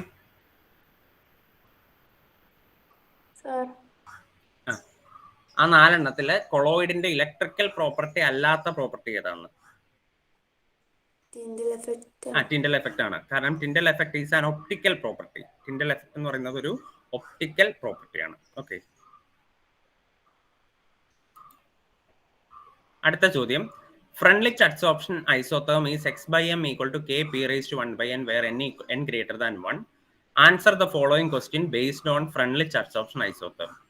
ഒന്നാമത്തെ ചോദ്യമാണ്, വാട്ട് ഈസ് അഡ്സോർപ്ഷൻ ഐസോതേം. നമ്മൾ എഴുതി തന്നിട്ടുണ്ട്, അല്ല പുസ്തകത്തിൽ അടയാളപ്പെടുത്തി തന്നിട്ടുണ്ട്.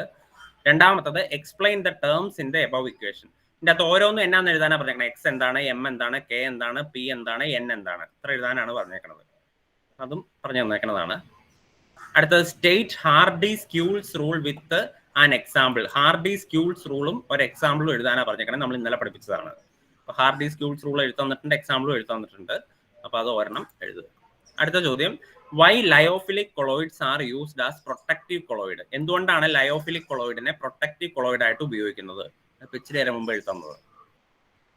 അടുത്തത്, the ion that is more effective for the coagulation of negatively charged arsenic sulfide soles. അതായത് AS2S3 എന്ന് പറയുന്നത് ഒരു നെഗറ്റീവ് കൊളോയിഡ് ആണെന്ന് അവർ പറഞ്ഞിട്ടുണ്ട്. അങ്ങനെയാണെങ്കിൽ ആ നെഗറ്റീവ് കൊളോയിഡിനെ നെഗറ്റീവ് കൊളോയിഡിനെ കൊയാഗുലേറ്റ് ചെയ്യാൻ ഈ കൊടുത്തിരിക്കുന്നവയിൽ ഏറ്റവും എഫക്റ്റീവ് ആയിട്ടുള്ള അയോൺ ഏതാണ്? ആഴ്സനസ് സൾഫൈഡ് നെഗറ്റീവ് കൊളോയിഡ് ആണെന്ന് തന്നിട്ടുണ്ട്. അങ്ങനെയാണെങ്കിൽ അതിനെ കൊയാഗുലേറ്റ് ചെയ്യാൻ ഏറ്റവും നല്ല അയോൺ അതിൻ്റെ അകത്ത് ഏതാണ്? 4 എണ്ണത്തിൽ ഏതൊക്കെയാണ് 4 അയോൺ തന്നേക്കണത്?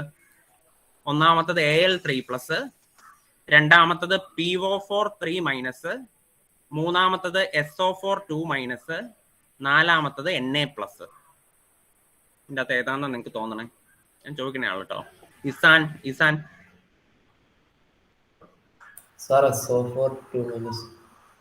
നെഗറ്റീവ് കൊളോയിഡിനെ കൊയാഗുലേറ്റ് ചെയ്യാൻ നെഗറ്റീവ് അയോൺ ആണോ വേണ്ടത്? പോസിറ്റീവ് അയോണിലെ ഏത് പോസിറ്റീവ് അയോൺ അതിൻ്റെ അകത്തുനിന്ന് എടുക്കും? Al3+. So Al3+ is the answer. ഏറ്റവും കൂടുതൽ വാലൻസി ഉള്ള പോസിറ്റീവ് അയോൺ എടുക്കണം. So Al3+. ഓക്കെ, അത് ഹാർഡി-സ്ക്യൂൾസ് റൂൾ ആണത് കൊടുത്തിരിക്കുന്നത്. അടുത്ത ചോദ്യം, write any 2 differences between physical adsorption and chemical adsorption. വീണ്ടും ചോദിച്ചേക്കുവാണ്. What is adsorption isotherm? Describe Freundlich adsorption isotherm. Repeat ആണ്. There are mainly 2 types of adsorption, physisorption and chemisorption. Differentiate between physical and chemisorption. വീണ്ടും ചോദിച്ചേക്കുവാണ്. Write any 2 applications of adsorption. അഡ്സോർപ്ഷൻ്റെ applications ഇത്. അപ്പോൾ നിങ്ങൾക്ക് ചോദ്യങ്ങളൊക്കെ ഏതൊക്കെ രീതിയിലാണ് വന്നേക്കണത്? കഴിഞ്ഞ ഒരു 3-4-5 കൊല്ലത്തെ ചോദ്യമാണ് കമ്പൈൽ ചെയ്ത് കൊടുത്തേക്കുന്നതാണ്. അപ്പോൾ ഇത്രയും ചോദ്യങ്ങളൊക്കെയാണ് ഈ ചാപ്റ്ററുമായിട്ട് ബന്ധപ്പെട്ട് വന്നേക്കണത്. എല്ലാ കാര്യങ്ങളും നമ്മൾ പഠിപ്പിച്ചേക്കുന്നതാണ്. അപ്പോൾ ഇനി നിങ്ങളുടെ ദൗത്യം ഇത് പഠിക്കുക എന്നുള്ളത് മാത്രമാണ്. അപ്പോൾ എന്തെങ്കിലും സംശയമുള്ളവർക്ക് ചോദിക്കാം. ഇനി എന്തെങ്കിലും ഈ ചാപ്റ്ററുമായിട്ട് ബന്ധപ്പെട്ട ആർക്കെങ്കിലും സംശയം ഉണ്ടോ? Any doubt?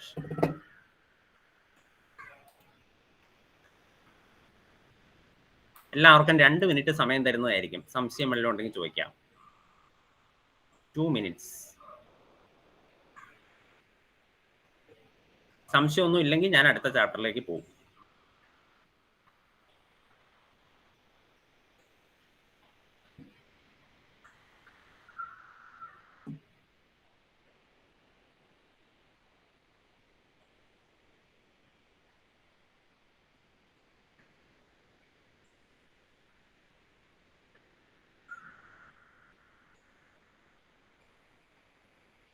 അങ്ങനെയാണെങ്കിൽ എല്ലാവരും ഒന്ന് ശ്വാസം വലിച്ചോളൂ. 2 മിനിറ്റ് കേട്ടോ. അത് കഴിഞ്ഞിട്ട് നമ്മൾ അടുത്ത ചാപ്റ്ററിലേക്ക് പോവാണ്. ഓക്കെ,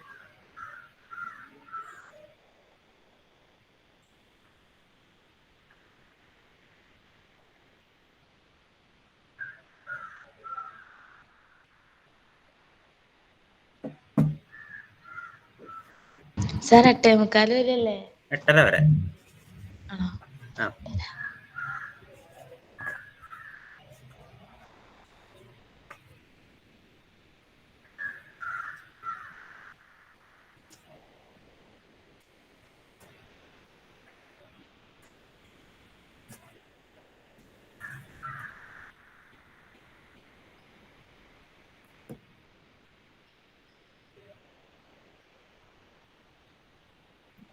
എന്നാ നമുക്ക് അടുത്ത ചാപ്റ്ററിലേക്ക് പോയാലോ? ചാപ്റ്ററിൽ ഇനി ഒന്നും ഇല്ലല്ലോ അല്ലേ? ആരാ അടുത്തത് തേർഡ് ചാപ്റ്റർ ആണോ പഠിപ്പിക്കുന്നത്? അല്ല, തേർഡ് ചാപ്റ്റർ അല്ല ഫിമോളെ. ഞാൻ അടുത്ത ചാപ്റ്റർ കൂടെ കഴിഞ്ഞിട്ട്, ഈ തേർഡ് ചാപ്റ്ററിന്റെ കുഴപ്പം എന്നാണെന്നറിയോ? ആ സാധനം പെട്ടെന്നൊക്കെ ചെറിയൊരു ചാപ്റ്റർ ആണ് കാര്യം, പക്ഷെ അത് പെട്ടെന്നൊന്നും ആ സാധനം തീരില്ല. അപ്പൊ അതുകൊണ്ട് അത് തുടങ്ങിക്കഴിഞ്ഞാൽ പിന്നെ അതും വച്ചോണ്ടിരിക്കേണ്ടി വരും ഞാൻ. അപ്പൊ അതുകൊണ്ട് തൽക്കാലം ഞാൻ അടുത്ത ചാപ്റ്റർ കൂടെ കഴിഞ്ഞിട്ട്, അപ്പൊ നമുക്കൊരു മെന്റലി തന്നെ നമുക്ക് തോന്നൂല്ലോ, ഓക്കെ ഇത്രയും ചാപ്റ്റർ ഒക്കെ ഞാൻ പഠിപ്പിച്ച് കഴിഞ്ഞു എന്ന് എനിക്ക് തന്നെ തോന്നൂല്ലോ. മറ്റേതാകുമ്പോൾ അതും വച്ചോണ്ടിരിക്കുള്ളൂ. അപ്പൊ അതുകൊണ്ട് കാരണം ഇലക്ട്രോ കെമിസ്ട്രിയുടെ ബേസിക്സ് തൊട്ട് നിങ്ങൾക്ക് പഠിപ്പിക്കണം.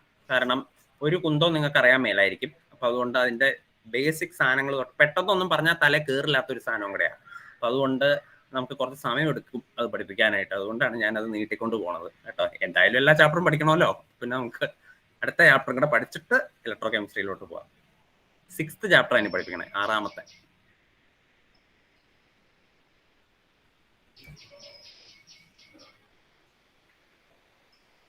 എന്താ ഇലക്ട്രോ കെമിസ്ട്രി പഠിച്ചിട്ട് നിങ്ങൾക്ക് എന്തെങ്കിലും അത്യാവശ്യം ഉണ്ടോ? അപ്പോ എന്തെങ്കിലും എനിത്തിങ് ചെറുതായിട്ട് എന്നാ അത്യാവശ്യം? ഒന്നുമില്ല. അല്ല പറഞ്ഞു. ചിലപ്പോ ടെസ്റ്റ് പേപ്പർ ഉണ്ടാവും, അതുകൊണ്ട് പറഞ്ഞ. അല്ലാണ്ട് മെയിൻ പരീക്ഷ ഒന്നും അല്ലല്ലോ? അല്ല.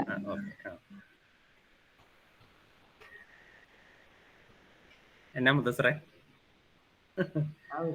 ചൂടത്താണ്, അതുകൊണ്ട് കേട്ടില്ല ഒന്നുകൂടെ പറഞ്ഞേ. ഭയങ്കര ചൂടാവില്ല, അതുകൊണ്ട് ആ ചാപ്റ്റർ പഠിപ്പിക്കാൻ പറഞ്ഞ. ശരി, ഭയങ്കര ചൂടാണോ? ഞങ്ങൾക്കാണെങ്കിൽ കണ്ടിട്ടൊന്നും മനസ്സിലാവുന്നില്ല, പഠിപ്പിച്ചിട്ടൊന്നും മനസ്സിലാവുന്നില്ല. ഏതാ തേർഡ് ചാപ്റ്റർ? അപ്പൊ ഞാൻ തേർഡ് ചാപ്റ്റർ എടുത്താൽ മതിയോ? നീ തേർഡ് ചാപ്റ്റർ ഞാൻ നിങ്ങൾ ഒരു സെക്കൻഡ് ഒന്ന് വെയിറ്റ് ചെയ്യാവോ? എനിക്ക് ഈ ആഴ്ച കെമിസ്ട്രി ആണോ നിങ്ങൾക്ക് ഇട്ടേക്കണേന്ന് ഞാനൊന്ന് ചോദിച്ചു നോക്കട്ടെ. കാരണം ഈ ആഴ്ച കെമിസ്ട്രി ആണെങ്കിൽ മാത്രമേ ഞാൻ തേർഡ് ചാപ്റ്റർ ഇപ്പോൾ എടുത്തിട്ട്, അല്ലെങ്കിൽ ഞാൻ അടുത്ത ആഴ്ച വീണ്ടും ഒന്നോടെ പറയേണ്ടി വരും ഈ സാധനം തന്നെ. കാരണം ആ സാധനം പെട്ടെന്ന് മറന്നു പോകും, അതുകൊണ്ടാണ് കുഴപ്പം. അപ്പൊ ഞാൻ ഒന്ന് അന്വേഷിക്കട്ടെ. നിങ്ങൾക്കറിയോ ഈ ആഴ്ച നിങ്ങൾക്ക് ഏതാ ടൈം ടേബിൾ ഇട്ടേക്കണേന്ന്? അറിയില്ല. ഒരു മിനിറ്റ് കേട്ടോ, ഒറ്റ മിനിറ്റ്.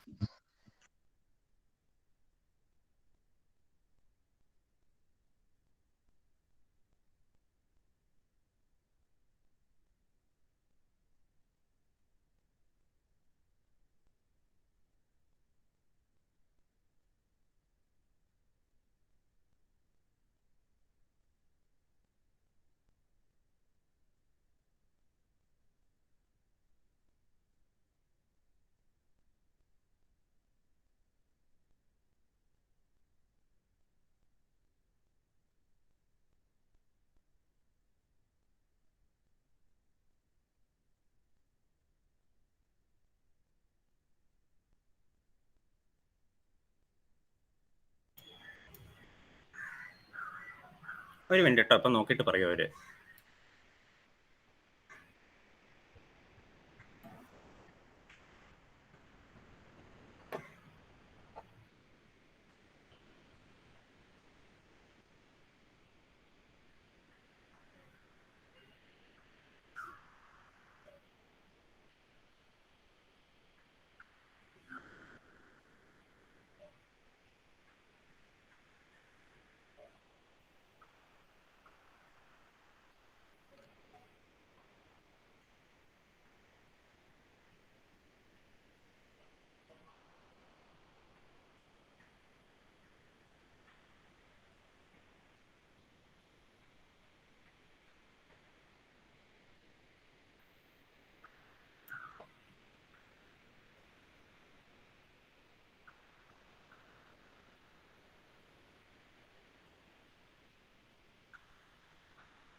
ഫിസിക്സ് ആണ്, ഫിസിക്സ്, കെമിസ്ട്രി അല്ല. അപ്പോൾ ഞാൻ ഇനിയിപ്പോൾ എന്തായാലും അരമണിക്കൂറുള്ളൂ. ഞാൻ എടുക്കണോ തേർഡ് ചാപ്റ്റർ? കാരണം എന്തായാലും നാളെ തൊട്ട് കെമിസ്ട്രി ആയിരിക്കില്ല. നിങ്ങൾ പറഞ്ഞാൽ ചെയ്യാം. എന്നെ ഉണ്ടേ പ്രൊഫസറെ? തേർഡ് മതിയോ? തേർഡ് തുടങ്ങി വെക്കാം. അപ്പൊ അടുത്ത ആഴ്ചത്തേക്ക് മറന്നുപോയി എന്ന് പറയരുത് കേട്ടോ എന്നോട്. അപ്പൊ തേർഡ് ഞാൻ എന്നാ ജസ്റ്റ് തേർഡ് ചാപ്റ്റർ നമുക്ക് പറഞ്ഞേക്കാം. തേർഡ് ഇലക്ട്രോ കെമിസ്ട്രി എന്ന് പറഞ്ഞൊരു ചാപ്റ്റർ ആണ് നിങ്ങൾക്ക് ഇനി പഠിക്കാനുള്ളത്. എന്നാ നമുക്കത് പഠിക്കാം. ഇത് ഞാൻ കുറച്ച് ഭാഗം നിങ്ങൾക്ക് എടുത്തതാണ് ഓൾറെഡി, എന്നാലും ഞാൻ ഒന്നോടെ ഒന്ന് പറയുകയാണ്. അപ്പോൾ ഇലക്ട്രോ കെമിസ്ട്രി എന്ന് പറഞ്ഞു കഴിഞ്ഞിട്ടുണ്ടെങ്കിൽ കെമിസ്ട്രിയുടെ തന്നെ ഒരു ബ്രാഞ്ചാണ്. അപ്പോൾ ഇത് എന്തിനെ പറ്റിയാണ് ഡീൽ ചെയ്യുന്നത്? ഇലക്ട്രോ കെമിസ്ട്രി എന്തിനെ പറ്റിയാണ് ഡീൽ ചെയ്യുന്നതെന്ന് ഓർക്കുന്നുണ്ടോ നിങ്ങൾ? എന്ത് കാര്യത്തെ പറ്റി പഠിക്കുന്ന ശാഖയാണ് ഇലക്ട്രോ കെമിസ്ട്രി എന്ന് പറഞ്ഞു കഴിഞ്ഞിട്ടുണ്ടെങ്കിൽ? അറിയാമോ? അളവിക ഓർക്കുന്നുണ്ടോ ഇലക്ട്രോ കെമിസ്ട്രി എന്തിനെ പറ്റിയാണ് ഡീൽ ചെയ്യുന്നതെന്ന്? Sir, interconversion of electrical energy to chemical energy. Yes, very good. അതായത് ഇലക്ട്രിക്കൽ എനർജീനെ കെമിക്കൽ എനർജി ആക്കി മാറ്റുന്നു, അല്ലെങ്കിൽ കെമിക്കൽ എനർജീനെ ഇലക്ട്രിക്കൽ എനർജി ആക്കി മാറ്റുന്നു. ഈ രണ്ട് കാര്യങ്ങളെ പറ്റി പഠിക്കുന്ന ശാഖയ്ക്കാണ് നമ്മൾ എന്തെന്ന് പറയുന്നത്? ഇലക്ട്രോ കെമിസ്ട്രി എന്ന് പറയുന്നത്. That is 2 types of conversions. ഏതൊക്കെയാണ് കൺവേർഷൻസ്? ഒന്ന് electrical energy to chemical energy, electrical energy to chemical energy, അല്ലെങ്കിൽ നേരെ തിരിച്ച് chemical energy to electrical energy. അപ്പൊ ഈ രണ്ട് കൺവേർഷൻസിനെ പറ്റിയും പഠിക്കുന്ന കെമിസ്ട്രിയുടെ ഒരു ബ്രാഞ്ച്, അതിനെയാണ് നമ്മൾ എന്തെന്ന് വിളിക്കുന്നത്? ഇലക്ട്രോ കെമിസ്ട്രി എന്ന് പറയുന്നത്. അപ്പൊ നിങ്ങൾ നോക്കുക, ഈ ഇലക്ട്രിക്കൽ എനർജീനെ കെമിക്കൽ എനർജി ആക്കി മാറ്റുക, അല്ലെങ്കിൽ കെമിക്കൽ എനർജീനെ ഇലക്ട്രിക്കൽ എനർജി ആക്കി മാറ്റുക, ഇങ്ങനെയല്ലേ നമ്മൾ പറഞ്ഞിരിക്കുന്നത്. അപ്പൊ നിങ്ങൾ നോക്കുക, 2 തരം റിയാക്ഷൻസ് ആണുള്ളത്. First one is spontaneous reactions. രണ്ടാമത്തതാണ് നോൺ സ്പോണ്ടേനിയസ് റിയാക്ഷൻസ്. ഇതാണ് നോൺ സ്പോണ്ടേനിയസ് റിയാക്ഷൻസ്. ഇപ്പൊ 2 റിയാക്ഷൻസ് ആണ്, സ്പോണ്ടേനിയസ് റിയാക്ഷനും നോൺ സ്പോണ്ടേനിയസ് റിയാക്ഷനും. അപ്പൊ എന്താ ഇതിന്റെ അർത്ഥം എന്നറിയാമോ? എന്താണ് സ്പോണ്ടേനിയസ് റിയാക്ഷൻ, എന്താണ് നോൺ സ്പോണ്ടേനിയസ് റിയാക്ഷൻ? അഹാലിനറിയാവോ?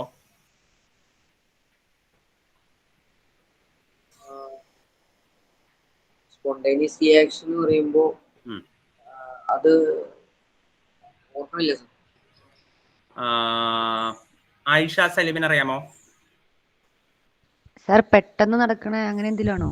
വേറെ ആരുടെ സഹായം കൂടാണ്ട് നടക്കുന്നത്, അതാണ് ഉദ്ദേശിക്കുന്നത്. അതായത് പുറത്തുനിന്ന് ഒരു എക്സ്റ്റേണൽ ഏജൻസിയുടെ സഹായം ഒന്നും ഇല്ലാണ്ട് സ്വന്തമായിട്ട് തന്നെ നടക്കുന്ന റിയാക്ഷനെയാണ് നമ്മൾ എന്തെന്ന് വിളിക്കുന്നത്? സ്പോണ്ടേനിയസ് റിയാക്ഷൻസ് എന്ന് വിളിക്കുന്നത്. ഇനി എക്സ്റ്റേണൽ ഏജൻസിയുടെ സഹായം കൊണ്ട് മാത്രം നടക്കുന്ന പ്രോസസ്സിനെയാണ് നമ്മൾ എന്തെന്ന് വിളിക്കുന്നത്? നോൺ സ്പോണ്ടേനിയസ് റിയാക്ഷൻ എന്ന് വിളിക്കുന്നത്. അപ്പൊ 2 തരം റിയാക്ഷൻസ് ഉണ്ട്, സ്പോണ്ടേനിയസ് റിയാക്ഷൻസും നോൺ സ്പോണ്ടേനിയസ് റിയാക്ഷൻസും. അപ്പൊ ഇനി ഇതും നമ്മൾ ആദ്യം എഴുതിയതും തമ്മിലുള്ള കണക്ഷൻ എന്താണ് എന്നാണ് പറയാൻ പോകുന്നത്. ഇലക്ട്രിക്കൽ എനർജീനെ കെമിക്കൽ എനർജി ആക്കുക, അങ്ങനെ എഴുതിയിട്ടില്ലേ? അതും ഇതും തമ്മിലുള്ള കണക്ഷൻ എന്താണ് എന്ന് നമുക്ക് നോക്കാം. അപ്പൊ നിങ്ങൾ നോക്കിക്കേ, ഒരു കെമിക്കൽ റിയാക്ഷൻ നടന്നു കഴിഞ്ഞു കഴിഞ്ഞാൽ, അതായത് ഒരു സ്പോണ്ടേനിയസ് ആയിട്ടുള്ള കെമിക്കൽ റിയാക്ഷൻ നടന്നു എന്ന് വിചാരിക്കുക. ആ സ്പോണ്ടേനിയസ് ആയിട്ടുള്ള കെമിക്കൽ റിയാക്ഷൻ നടന്നു കഴിഞ്ഞാൽ ആ കെമിക്കൽ റിയാക്ഷനിൽ നിന്നുണ്ടാകുന്ന എനർജി, ഇതാണ് ആ കെമിക്കൽ റിയാക്ഷനിൽ നിന്നുണ്ടാകുന്ന എനർജി. ആ എനർജീനെയാണ് നമ്മൾ free energy of the reaction എന്ന് വിളിക്കുന്നത്. എന്താണ് free energy of the reaction? ആ ഫ്രീ എനർജി, ആ കെമിക്കൽ എനർജീനെ ഇലക്ട്രിക്കൽ എനർജി ആക്കി നമുക്ക് മാറ്റാം. എന്ത് ചെയ്യാം? ആ ഫ്രീ എനർജി ഓഫ് ദ റിയാക്ഷനെ നമുക്ക് എന്താക്കി മാറ്റാം? ഇലക്ട്രിക്കൽ എനർജി ആക്കി മാറ്റാം. അത് നമ്മളൊരു പ്രത്യേക ഡിവൈസ് വെച്ചിട്ടാണ് നമ്മൾ ചെയ്യുന്നത്. ആ ഡിവൈസിനെ നമ്മൾ വിളിക്കുന്ന പേരാണ് ഇലക്ട്രോ കെമിക്കൽ സെൽ. എന്താണ് വിളിക്കുന്നത്? Electro chemical cell. അല്ലെങ്കിൽ അതിനെ വിളിക്കുന്ന വേറൊരു പേരാണ് ഗാൽവാനിക് സെൽ. എന്താണ് വിളിക്കുന്നത്? Galvanic cell. Electro chemical cell അഥവാ ഗാൽവാനിക് സെല്ല്. അപ്പൊ എന്താ ഇലക്ട്രോ കെമിക്കൽ സെൽ എന്ന് പറഞ്ഞു കഴിഞ്ഞിട്ടുണ്ടെങ്കിൽ, ഒരു സ്പോണ്ടേനിയസ് റിയാക്ഷൻ നടന്നു കഴിയുമ്പോൾ അവിടെ ഉണ്ടാകുന്ന ഫ്രീ എനർജീനെ ഇലക്ട്രിക്കൽ എനർജി ആക്കി മാറ്റാൻ ഉപയോഗിക്കുന്ന ഡിവൈസ്. അതിനെയാണ് നമ്മൾ എന്തെന്ന് വിളിക്കുന്നത്? ഗാൽവാനിക് സെല്ല് അല്ലെങ്കിൽ ഇലക്ട്രോ കെമിക്കൽ സെൽ എന്ന് വിളിക്കുന്നത്. മനസ്സിലായോ? അപ്പൊ എന്താണ് ഗാൽവാനിക് സെൽ എന്ന് പറഞ്ഞു കഴിഞ്ഞിട്ടുണ്ടെങ്കിൽ, ഒരു സ്പോണ്ടേനിയസ് റിയാക്ഷൻ നടന്നു കഴിയുമ്പോൾ അവിടെ ഉണ്ടാവുന്ന ഫ്രീ എനർജീനെ എന്താക്കി മാറ്റണം? ഇലക്ട്രിക്കൽ എനർജി ആക്കി മാറ്റണം. അങ്ങനെ ഇലക്ട്രിക്കൽ എനർജി ആക്കി മാറ്റാൻ ഉപയോഗിക്കുന്ന ഡിവൈസിനെയാണ് നമ്മൾ എന്ന് വിളിക്കുന്നത് ഗാൽവാനിക് സെൽ അഥവാ ഇലക്ട്രോ കെമിക്കൽ സെൽ എന്ന് വിളിക്കുന്നത്. ഇനി ഇതിന്റെ ഇടയ്ക്ക് ഞാനൊരു കാര്യം ചോദിക്കട്ടെ, ഈ ചാപ്റ്ററിന്റെ നോട്ട് ഞാൻ നിങ്ങൾക്ക് എഴുതി തന്നായിരുന്നോ അഫിമോള്? എവിടം വരെ എഴുതി? ലാസ്റ്റ് സെന്റൻസ് ഒന്ന് വായിച്ച് എഴുതിയേക്കണേ. എന്റെ ഓക്സിഡേഷൻ ആൻഡ് റിഡക്ഷൻ പൊട്ടൻഷ്യൽ എന്നുള്ള അവിടം വരെയൊക്കെ പറഞ്ഞു അല്ലേ? അവിടം വരെയൊക്കെ പറഞ്ഞിട്ടുണ്ട്. ഓക്കെ ശരി. അപ്പോ ഗാൽവാനിക് സെല്ല്. അപ്പൊ ഇനി ഞാനപ്പോ ഈ കാര്യങ്ങൾ പറയുന്നേ ഉള്ളൂ. എഴുതി തന്നിട്ടുണ്ടല്ലോ ഓൾറെഡി. അപ്പൊ നോക്കി പഠിച്ചാൽ മതി. അപ്പൊ ഇത് ഓർമ്മ പുതുക്കാനായിട്ട് ഞാൻ പറയുന്നതാണ്. ഈ കാര്യങ്ങളൊക്കെ നമ്മൾ ഒരു തവണ പറഞ്ഞതാണ്, 2 മാസം മുമ്പാ പറഞ്ഞത്. അപ്പൊ അതുകൊണ്ട് ചിലപ്പോൾ നിങ്ങൾക്ക് ഓർമ്മയുണ്ടാവില്ല. അപ്പൊ അതുകൊണ്ട് ഓർമ്മ പുതുക്കാനായിട്ട് ഞാൻ ഒന്നോടെ പറയുന്നതാണ്. ഓക്കെ. അപ്പോ അതിന്റെ ഇടയ്ക്ക് നിങ്ങൾക്ക് +1 എക്സാം വന്നു. അപ്പൊ അതുകൊണ്ടാണ് ഇത് മുറിഞ്ഞു പോയത് ഈ ചാപ്റ്റർ. അപ്പൊ അതുകൊണ്ട് നമുക്ക് ഓർമ്മ പുതുക്കിയേക്കാം. അപ്പൊ ഗാൽവാനിക് സെൽ അല്ലെങ്കിൽ ഇലക്ട്രോ കെമിക്കൽ സെൽ എന്ന് പറഞ്ഞാൽ എന്താണ്? ഒരു സ്പോണ്ടേനിയസ് റിയാക്ഷൻ, അതായത് ആരുടെയും ഹെൽപ്പ് ഇല്ലാണ്ട് നടക്കുന്ന ഒരു റിയാക്ഷൻ. ആ റിയാക്ഷൻ നടക്കുമ്പോൾ ആ റിയാക്ഷനിൽ ഉണ്ടാകുന്ന ഫ്രീ എനർജി, ആ ഫ്രീ എനർജീനെ ഇലക്ട്രിക്കൽ എനർജി ആക്കി മാറ്റാൻ ഉപയോഗിക്കുന്ന സെല്ല്, ഡിവൈസ്, അതിനെയാണ് നമ്മൾ എന്ന് വിളിക്കുന്നത് ഗാൽവാനിക് സെൽ എന്ന് വിളിക്കുന്നത്. ശരി, അങ്ങനെയാണെങ്കിൽ ഇനി രണ്ടാമത്തെ പ്രോസസ്സ്, ഇലക്ട്രിക്കൽ എനർജീനെ കെമിക്കൽ എനർജി ആക്കി മാറ്റുക. അതെങ്ങനെ ചെയ്യും? ഇലക്ട്രിക്കൽ എനർജീനെ എങ്ങനെയാ കെമിക്കൽ എനർജി ആക്കി മാറ്റുന്നത്? ആർക്കെങ്കിലും അറിയാമോ? എങ്ങനെ ഇലക്ട്രിക്കൽ എനർജീനെ കെമിക്കൽ എനർജി ആക്കി മാറ്റും? നുസ്രീൻ, ഇലക്ട്രിക്കൽ എനർജീനെ എങ്ങനെയാ കെമിക്കൽ എനർജി ആക്കി മാറ്റുന്നത്?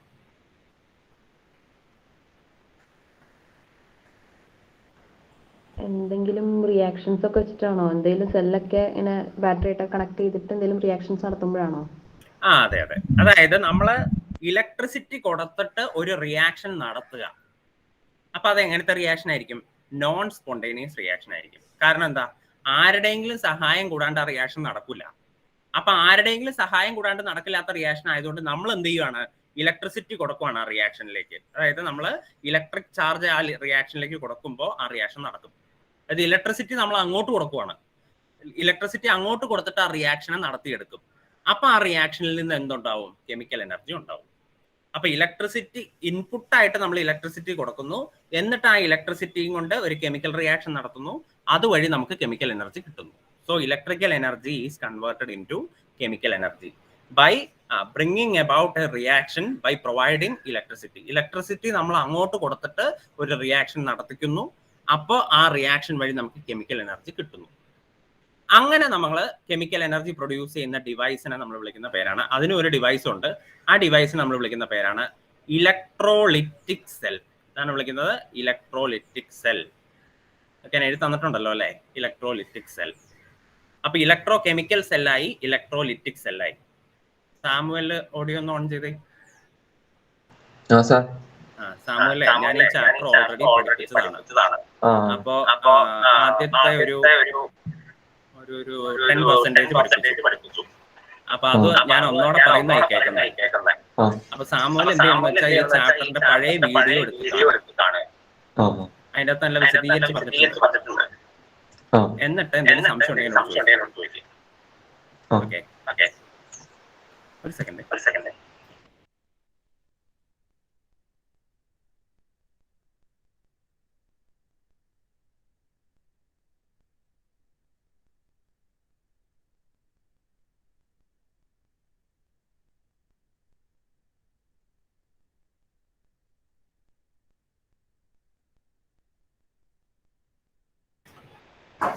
ഓക്കെ, അപ്പൊ എന്താണ് ഇലക്ട്രോ കെമിക്കൽ സെല്ല്, എന്താണ് ഇലക്ട്രോലിറ്റിക് സെൽ എന്ന് എല്ലാവർക്കും മനസ്സിലായോ?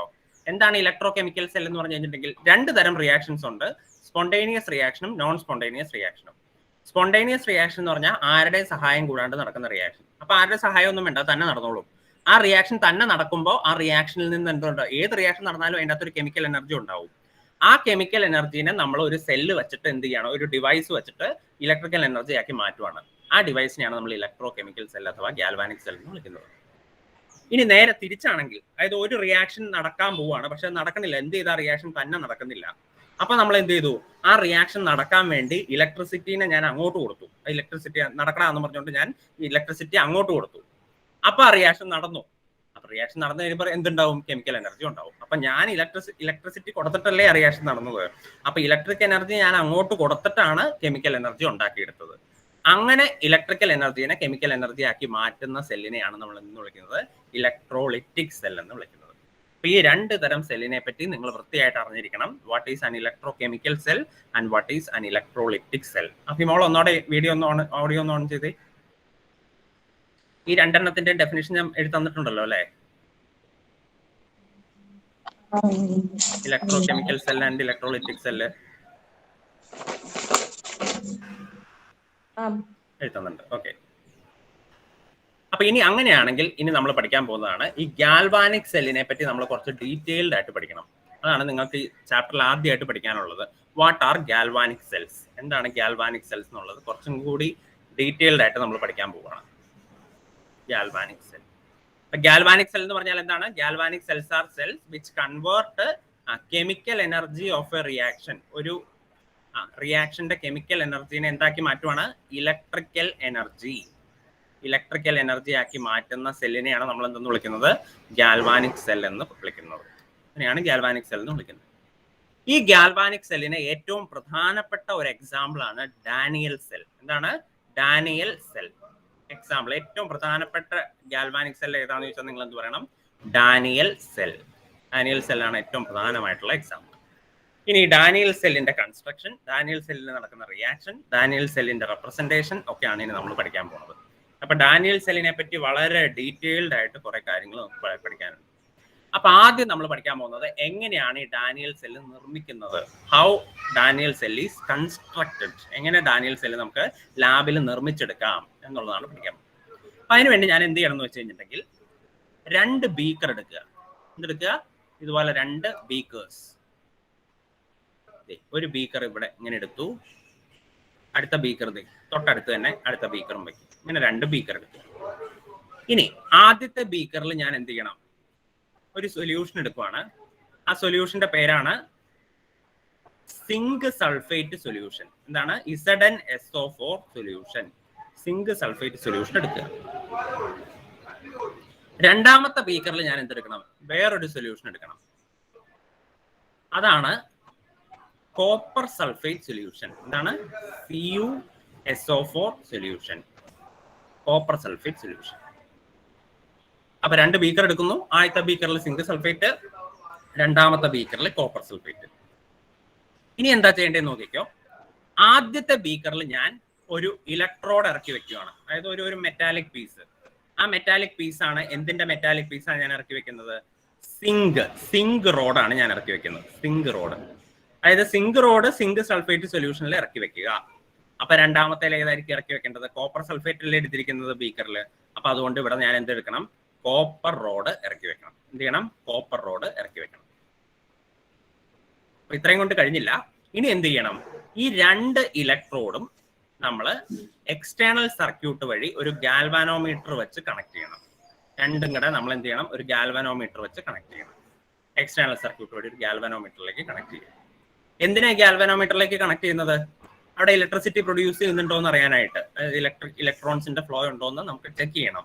ഇലക്ട്രോൺസ് ഫ്ലോ ചെയ്യുന്നുണ്ടോ, എവിടെന്നെങ്കിലും എങ്ങോട്ടേക്കെങ്കിലും ഇലക്ട്രോൺസ് അങ്ങോട്ടോ ഇങ്ങോട്ടോ ഒക്കെ ഫ്ലോ ചെയ്യുന്നുണ്ടോ എന്നറിയാനായിട്ടാണ് ഞാൻ എന്ത് ചെയ്യുന്നത്? ഈ ഗാൽവനോമീറ്റർ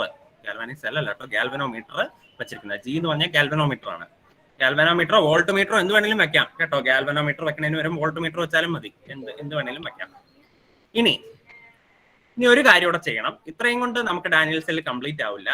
നമ്മൾ ഒരു യു ഷേപ്ഡ് ട്യൂബ് ഇതുപോലെ, ഒരു മിനിറ്റ് ഞാൻ വേറൊരു കളറിൽ വരയ്ക്കാം.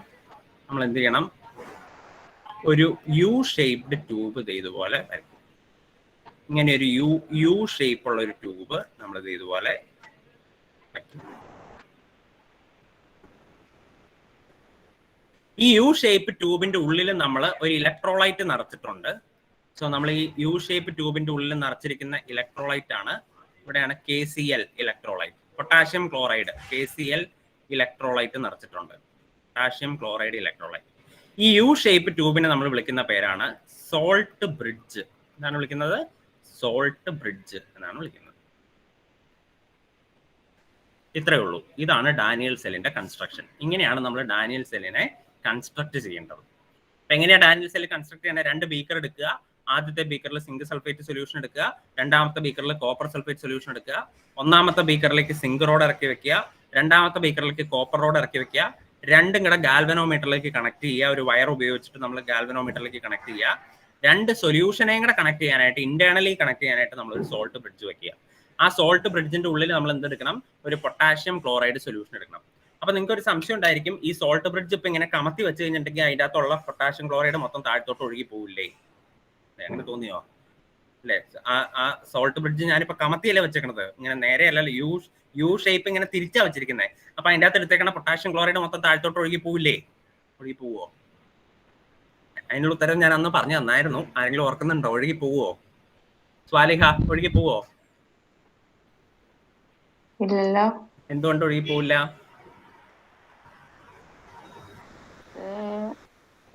കാരണം നമ്മൾ ആ പൊട്ടാഷ്യം ക്ലോറൈഡ് തന്നെയല്ല അതിൻ്റെ അകത്ത് എടുത്തിരിക്കുന്നത്. അതൊരു ജെല്ല് പോലത്തെ ഒരു സാധനം വെച്ച് കുഴച്ച്, ഇത് അഗർ എന്ന് പറയുന്ന ഒരു സാധനം. എന്താണ് അഗർ?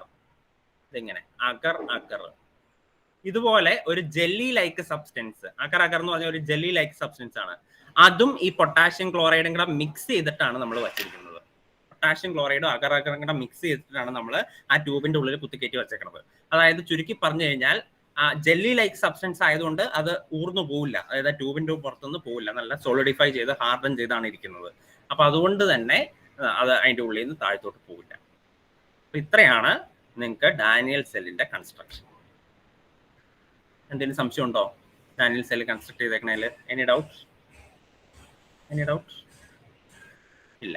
അങ്ങനെയാണെങ്കിൽ നിങ്ങൾക്ക് പഠിക്കാനുള്ളത് ഡാനിയൽ സെല്ലിൽ നടക്കുന്ന റിയാക്ഷൻ എന്താണ്? What is the reaction taking place in Daniell cell? എന്തൊക്കെ റിയാക്ഷൻ ആണ് ഡാനിയൽ സെല്ലിൽ നടക്കുന്നത്? അപ്പൊ ഞാൻ നിങ്ങളോട് പറഞ്ഞു, ഡാനിയൽ സെൽ എന്ന് പറഞ്ഞാൽ എന്ത് സെല്ലാണ്? ഒരു ഗാൽവാനിക് സെല്ലാണ്. അതിന്റെ അർത്ഥം എന്താ?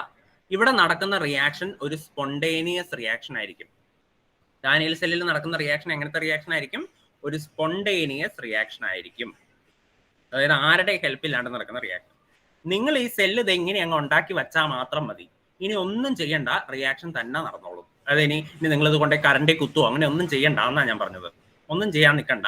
നിങ്ങൾ എന്ത് ചെയ്താൽ ഈ സെല്ല് ഇത് ഞാൻ ഈ പറഞ്ഞ മാതിരി അങ്ങ് ഉണ്ടാക്കി വെച്ച് കഴിഞ്ഞാൽ കുറെ നേരം കഴിയുമ്പോൾ റിയാക്ഷൻ തന്നെ അങ്ങ് തുടങ്ങിക്കോളും. അപ്പൊ എന്താണ് ഇവിടെ നടക്കുന്ന റിയാക്ഷൻ എന്ന് ഞാൻ പറഞ്ഞുതരാം, നോക്കിക്കോ. കുറച്ചു നേരം കഴിയുമ്പോൾ നിങ്ങൾക്ക് കാണാൻ പറ്റും ഈ സിങ്ക് ഇലക്ട്രോഡ്, ഞാനത് ഇച്ചിരൂടെ ഒന്ന് എടുത്ത് മാറ്റി വരയ്ക്കുവാണ് കേട്ടോ. സിങ്ക് ഇലക്ട്രോഡിനെ മാത്രം ഞാൻ എടുത്ത് മാറ്റി വരയ്ക്കുകയാണ്. ദേ ഇതാണ് നിങ്ങളുടെ സിങ്ക് റോഡ് എന്ന് വിചാരിക്കുക, സിങ്ക് റോഡ്. ഈ സിങ്ക് റോഡിൽ നിറച്ച് എന്തുണ്ട്? ഇസഡൻ ആറ്റംസ് ഉണ്ട് അല്ലെ, സിങ്ക് ആറ്റംസ് ഉണ്ട്. ഇതുപോലെ ഇഷ്ടം പോലെ സിങ്ക് ആറ്റംസ് ഉണ്ട്, ഇഷ്ടം പോലെ സിങ്ക് ആറ്റംസ് ഇതുപോലെ സിങ്ക് റോഡിലുണ്ട്. ഈ സിങ്ക് ആറ്റം എന്ത് ചെയ്യുന്നു വെച്ചിട്ടുണ്ടെങ്കിൽ അതിന്റെ 2 ഇലക്ട്രോണിനെ വിട്ടുകൊടുക്കും, അതായത് കളയും. അതിന്റെ ഉള്ളിൽ നിന്ന് അതിന്റെ 2 ഇലക്ട്രോണിനെ വിട്ടുകൊടുക്കും. അപ്പൊ സിങ്കിൽ നിന്ന് 2 ഇലക്ട്രോൺ പോയി കഴിഞ്ഞു കഴിഞ്ഞാൽ സിങ്ക് എന്തായിട്ട് മാറും? ഒരു ഇസഡനിൽ നിന്ന് 2 ഇലക്ട്രോൺ പോയാൽ പിന്നെ ആ ഇസഡനിനെ നമ്മൾ എന്തെന്ന് എഴുതും? റൂബി എന്തെഴുതും? അയോൺ. അതായത് Zn2+ അല്ലെ, 2 ഇലക്ട്രോൺ പോയി കഴിഞ്ഞാൽ 2 പ്ലസ് ചാർജ് വരും. സോ Zn2+ ആയിട്ട് മാറും. ഇനി നിങ്ങൾ നോക്കുക, ഈ സൊല്യൂഷനിൽ ഓൾറെഡി സിങ്ക് Zn2+ ആണ്. കാരണം എന്താ? സിങ്ക് സൾഫേറ്റാ. സിങ്ക് സൾഫേറ്റ് എന്ന് പറഞ്ഞാൽ Zn2+ഉം SO4 SO4 ആണ്. അതായത് സൊല്യൂഷനിൽ ഓൾറെഡി Zn2+ ആയിട്ടാണ് ഇരിക്കുന്നത്. പക്ഷേ നമ്മുടെ ഇലക്ട്രോഡിൽ എന്തായിരുന്നു? നമ്മുടെ മെറ്റാലിക് റോഡിൽ Zn ആയിട്ടായിരുന്നു ഇരുന്നിരുന്നത്. ഈ Zn ആണ് എന്ത് ചെയ്തത്? 2 ഇലക്ട്രോണിനെ വിട്ടുകൊടുത്തു. 2 ഇലക്ട്രോണിനെ വിട്ടുകൊടുത്തു കഴിയുമ്പോൾ ഈ Zn എന്തായിട്ട് മാറും? Zn2+ ആയിട്ട് മാറും. എന്നിട്ട് ആ Zn2+ എന്ത് ചെയ്യും? ആ Zn2+ മൊത്തം ഈ സൊല്യൂഷനിലേക്ക് വരും. ആ താഴെ കൊടുത്തിരിക്കുന്ന സൊല്യൂഷൻ കണ്ടോ? ആ സൊല്യൂഷനിലേക്ക് ചാടും. Zn2+ മൊത്തം ഒരു സിങ്ക് 2 ഇലക്ട്രോണിനെ വിട്ടുകൊടുക്കുന്നു, ആ സൊല്യൂഷനിലേക്ക് ചാടുന്നു. അടുത്ത സിങ്ക് 2 ഇലക്ട്രോണിനെ വിട്ടുകൊടുക്കുന്നു, സൊല്യൂഷനിലേക്ക് ചാടുന്നു. അടുത്ത സിങ്ക് 2 ഇലക്ട്രോണിനെ വിട്ടുകൊടുക്കുന്നു, സൊല്യൂഷനിലേക്ക് ചാടുന്നു. അങ്ങനെ നമ്മൾ എല്ലാ സിങ്കും എന്ത് ചെയ്യും? ഈ പറയുന്ന സൊല്യൂഷനിലേക്ക് ചാടും, 2 ഇലക്ട്രോണിനെ വിട്ടുകൊടുത്തിട്ട്. അപ്പൊ നമ്മളിപ്പോൾ ഒരു സിങ്ക് ആറ്റത്തിന്റെ കാര്യം മാത്രമേ പറയുന്നുള്ളൂ. ഓരോന്നിന്റെ എടുത്ത് പറയേണ്ട കാര്യമില്ല, ഒരെണ്ണത്തിന്റെ പറയുന്നുള്ളൂ. അപ്പൊ ഒരു സിങ്ക് ആറ്റം എന്ത് ചെയ്യും? 2 ഇലക്ട്രോണിനെ വിട്ടുകൊടുത്തിട്ട് സൊല്യൂഷനിലേക്ക് ചാടുന്നു. ഇനി എന്താ ചെയ്യണമെന്ന് നോക്കിക്കോ. ആ സിങ്ക് ആറ്റം വിട്ടുകൊടുത്ത 2 ഇലക്ട്രോൺ, ആ 2 ഇലക്ട്രോൺ ഉണ്ടല്ലോ, ഈ 2 ഇലക്ട്രോൺ, ആ 2 ഇലക്ട്രോൺ ഈ വയറിൽ ഈ എക്സ്റ്റേണൽ വയറിൽ ഇങ്ങനെ പോയി എങ്ങോട്ടേക്ക് പോകും? ആ ഇലക്ട്രോൺസ് എങ്ങോട്ടേക്ക് പോകും? ഇങ്ങോട്ടേക്ക് പോയി ഈ കമ്പാർട്ട്മെന്റിൽ എത്തും. എവിടെ? നമ്മുടെ കോപ്പർ കമ്പാർട്ട്മെന്റിൽ എത്തും. കോപ്പർ കമ്പാർട്ട്മെന്റിൽ ഈ ഇലക്ട്രോണിനെ സ്വീകരിക്കാൻ പറ്റിയ ഒരാളുണ്ട്. അത് ആരാണെന്ന് ആർക്കെങ്കിലും പറയാമോ? ഈ 2 ഇലക്ട്രോണിനെ സ്വീകരിക്കാൻ പറ്റിയ ഒരാൾ അവിടെ നിൽക്കുന്നുണ്ട് കോപ്പർ കമ്പാർട്ട്മെന്റിൽ. അത് ആരാണെന്ന് ആർക്കെങ്കിലും പറയാമോ? 2 ഇലക്ട്രോണിനെ അഭിരാമിക്ക് അറിയോ ആരാ പറ്റിയ ആളെന്ന്? 2 ഇലക്ട്രോണിനെ സ്വീകരിക്കാൻ പറ്റിയ ആൾ ആരാ? കോപ്പർ ആറ്റംസ് ആണോ സാർ? കോപ്പർ ആറ്റംസിന് 2 ഇലക്ട്രോൺ സ്വീകരിക്കേണ്ട കാര്യമുണ്ടോ? കാരണം എന്താ? കോപ്പർ ആറ്റം എന്ന് പറഞ്ഞിട്ടുണ്ടെങ്കിൽ ആറ്റമായിട്ടല്ലേ ഇരിക്കുന്നത്, സ്റ്റേബിൾ അല്ലേ? അപ്പൊ ഇനി അതിന്റെ 2 ഇലക്ട്രോണിനെ മേടിക്കേണ്ട കാര്യമുണ്ടോ? 2 ഇലക്ട്രോണിനെ മേടിക്കണമെങ്കിൽ 2 ഇലക്ട്രോണിന് ദാരിദ്ര്യമുള്ളവനല്ലേ മേടിക്കുള്ളൂ. അഭിരാമിയുടെ ഇഷ്ടം പോലെ കാശുണ്ടെങ്കിൽ പിന്നെ അഭിരാമിക്ക് കാശ് വേണോ? വേണ്ടല്ലോ. കാശില്ലാത്തവനല്ലേ കാശ് കിട്ടിയിട്ട് കാര്യമുള്ളൂ. അപ്പൊ 2 ഇലക്ട്രോണിന്റെ ഡെഫിഷ്യൻസി ഉള്ള ഏതോ ഒരുത്തൻ ആ കമ്പാർട്ട്മെന്റിൽ ഒളിച്ചിരിക്കുന്നുണ്ട്. അവനെ കണ്ടുപിടിക്കൂ. ആരാണത്? 2 ഇലക്ട്രോണിന് ദാരിദ്ര്യമുള്ള ആരോ ഒരാൾ ആ കമ്പാർട്ട്മെന്റിലുണ്ട്. ആരാ അത്? അഭിരാമിയോട് തന്നെയാട്ടോ ചോദിക്കുന്നത്. SO4 ആണോ? SO4 2- എന്ന് പറഞ്ഞു കഴിഞ്ഞാൽ 2- എന്ന് പറഞ്ഞാൽ 2 ഇലക്ട്രോൺ പുള്ളിയുടെ കൂടുതലുണ്ട്. അതുകൊണ്ടാണ് മൈനസ് ചാർജ് വന്നത്.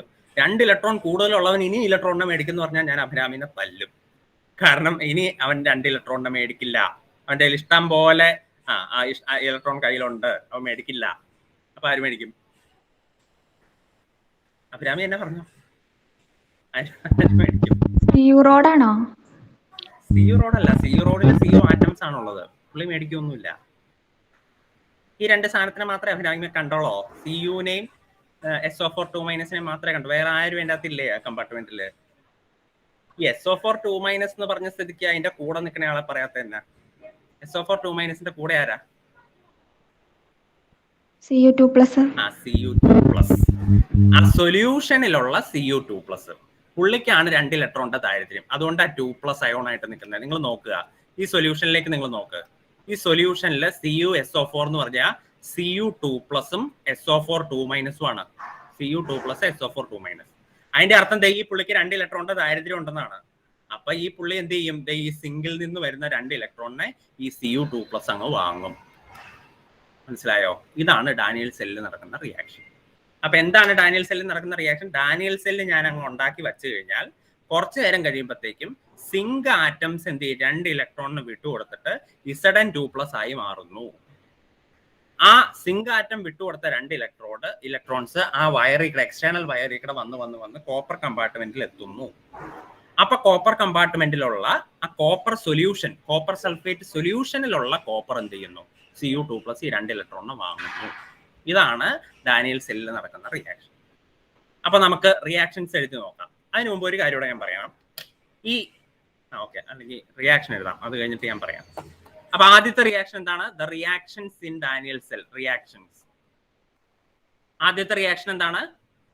സിങ്ക് എന്ത് ചെയ്യും? ഒരു സിങ്ക് എന്ത് ചെയ്യും? 2 ഇലക്ട്രോണിനെ വിട്ടുകൊടുക്കുന്നു. അപ്പൊ അത് എന്തായിട്ട് മാറുന്നു? Zn2+ ആയിട്ട് മാറും. ഇങ്ങനെയാണ് എഴുതേണ്ടത് കേട്ടോ. Zn 2 ഇലക്ട്രോണിനെ വിട്ടുകൊടുക്കുന്നു, Zn2+ ആയിട്ട് മാറുന്നു. ഓക്കെ. അപ്പൊ നിങ്ങൾ ആലോചിക്കുക, Zn എന്ന് പറഞ്ഞു കഴിഞ്ഞിട്ടുണ്ടെങ്കിൽ സിങ്ക് റോഡ് അല്ലായിരുന്നോ? അപ്പൊ അതിന്റെ സ്റ്റേറ്റ് എന്താണ്? സോളിഡ് സ്റ്റേറ്റ് ആണ് അല്ലെ? സിങ്ക് റോഡ് എന്ന് പറഞ്ഞാൽ സോളിഡ് സ്റ്റേറ്റ് ആണ്. Zn2+ എന്ന് പറഞ്ഞാൽ അത് സൊല്യൂഷൻ ആണ്. സൊല്യൂഷൻ എന്ന് പറയുമ്പോൾ അത് അക്വസ് സ്റ്റേറ്റ് ആണ്. ഇനി എന്ത് ചെയ്യും?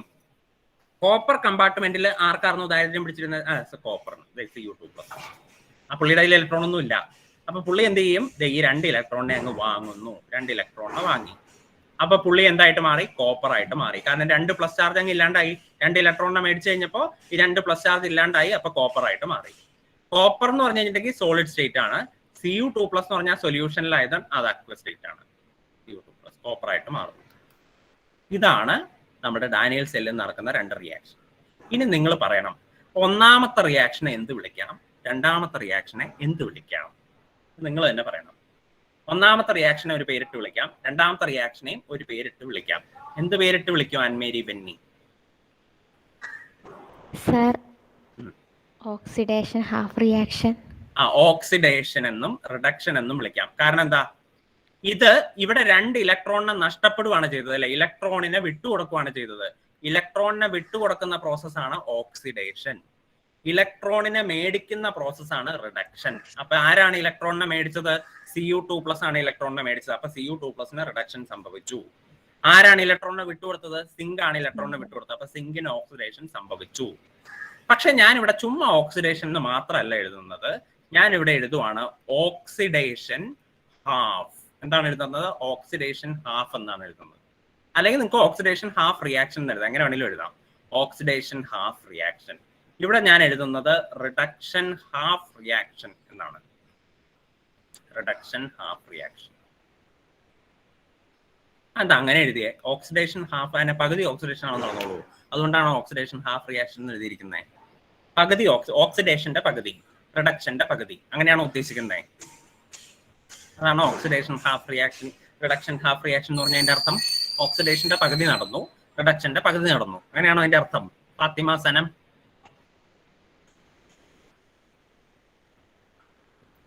അല്ല, അത് ഒരു ഈ സെല്ലിൽ നടക്കുന്നത് ഒരു സ്ഥലത്ത് നടക്കുന്നത് ഓക്സിഡേഷൻ, മറ്റു സ്ഥലത്ത് നടക്കുന്ന റിഡക്ഷൻ ആയതുകൊണ്ടാണോ?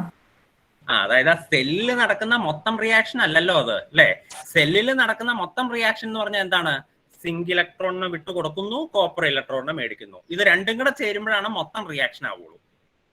നിങ്ങൾ ആദ്യത്തെ സ്റ്റെപ്പ് നോക്കിയാൽ അവിടെ സിങ്ക് ഇലക്ട്രോണിനെ വിട്ടുകൊടുക്കുന്ന റിയാക്ഷൻ മാത്രമല്ലേ എഴുതിയിട്ടുള്ളൂ ആദ്യത്തെ സ്റ്റെപ്പില്. അപ്പൊ ആ മൊത്തം റിയാക്ഷന്റെ പകുതി ആയിട്ടുള്ളൂ അത്. അടുത്ത പകുതിയാണ് എന്ത്? ആ കോപ്പർ ഇലക്ട്രോണിനെ വാങ്ങുന്നത്. അതാണ് നെക്സ്റ്റ് അടുത്ത ഹാഫ്. ഈ 2 ഹാഫും കൂടെ ചേരുമ്പോഴാണ് നമുക്ക് ഫുൾ റിയാക്ഷൻ കിട്ടുന്നത്. സിങ്ക് ഇലക്ട്രോണിനെ വിട്ടുകൊടുക്കുക എന്നുള്ളത് ആദ്യ പകുതി, കോപ്പർ ഇലക്ട്രോണിനെ വാങ്ങുക എന്നുള്ളത് രണ്ടാമത്തെ പകുതി. ആദ്യ പകുതിക്ക് ഓക്സിഡേഷൻ എന്ന് പറയുന്ന ആരാണ് ഓക്സിഡേഷൻ ഹാഫ് റിയാക്ഷൻ എന്ന് കൊടുത്തേക്കുന്നത്. രണ്ടാമത്തെ പകുതി റിഡക്ഷൻ ആയതുകൊണ്ടാണ് റിഡക്ഷൻ ഹാഫ് റിയാക്ഷൻ എന്ന് കൊടുത്തേക്കുന്നത്. മനസ്സിലായോ? ഇനി ഈ രണ്ടും കൂടെ കൂട്ടുക, അപ്പോഴാണ് നിങ്ങൾക്ക് മൊത്തം ഡാനിയൽ സെല്ലിൽ നടക്കുന്ന നെറ്റ് റിയാക്ഷൻ അല്ലെങ്കിൽ ഓവറോൾ റിയാക്ഷൻ, അങ്ങനെ പല പേരും പറയും. നെറ്റ് റിയാക്ഷൻ അല്ലെങ്കിൽ ഓവറോൾ റിയാക്ഷൻ കിട്ടണമെങ്കിൽ എന്ത് ചെയ്യണം? ഈ 2 റിയാക്ഷനും കൂടെ നമ്മൾ കൂട്ടണം. അപ്പൊ നിങ്ങൾക്ക് എന്താ? Net reaction. Net reaction. അപ്പൊ നിങ്ങൾ ഇതൊന്ന് കൂട്ടുമ്പോൾ എന്ത് ചെയ്യണം? ലെഫ്റ്റ് ഹാൻഡ് സൈഡിലുള്ള സാധനം മൊത്തം കൂട്ടുക. അപ്പൊ നമുക്ക് എന്ത് കിട്ടും? സിങ്ക് ഉണ്ട്, പ്ലസ് കോപ്പർ 2+ ഉണ്ട്, പ്ലസ് പിന്നെ എന്താണ് 2 ഇലക്ട്രോൺ ഉണ്ട്, ഗീവ്സ് ആരോ മാർക്ക് ഇട്ടു. ഇനി വലത്ത് സൈഡുള്ളതൊക്കെ കൂട്ടുക. Zn2+ ഉണ്ട്, പ്ലസ് 2 ഇലക്ട്രോൺ ഉണ്ട്, പ്ലസ് കോപ്പർ ഉണ്ട്. ഇനി ഇതേ ആരോ മാർക്കിന്റെ ഇപ്പറയും 2 ഇലക്ട്രോൺ ഉണ്ട്, ആരോ മാർക്കിന്റെ അപ്പറയും 2 ഇലക്ട്രോൺ ഉണ്ട്. അപ്പൊ ഈ 2 ഇലക്ട്രോണും വെട്ടിക്കളയുക. അപ്പൊ ബാക്കി എന്തൊക്കെയുണ്ട്? Zn plus Cu2+ gives Zn2+ plus Cu. ഇതാണ് ഡാനിയൽ സെല്ലിൽ നടക്കുന്ന ഓവറോൾ റിയാക്ഷൻ അഥവാ നെറ്റ് റിയാക്ഷൻ. ഇതാണ് ഡാനിയൽ സെല്ലിൽ നടക്കുന്ന overall reaction, net reaction.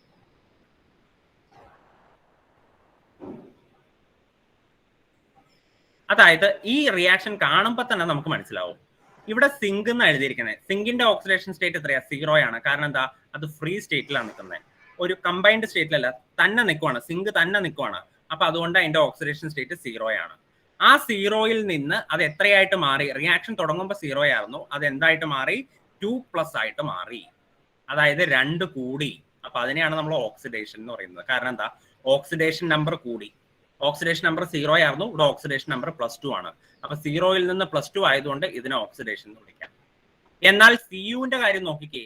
Cu ഇവിടെ റിയാക്ഷൻ തുടങ്ങുമ്പോൾ 2+ ആയിരുന്നു, റിയാക്ഷൻ തീരുമ്പോൾ 0 ആയിട്ട് മാറി. അത് 2ൽ നിന്ന് 0 ആയിട്ട് കുറഞ്ഞു. കുറയുന്നതിനെയാണ് നമ്മൾ എന്തെന്ന് വിളിക്കുന്നത്? റിഡക്ഷൻ എന്ന് വിളിക്കുന്നത്. So this is called reduction.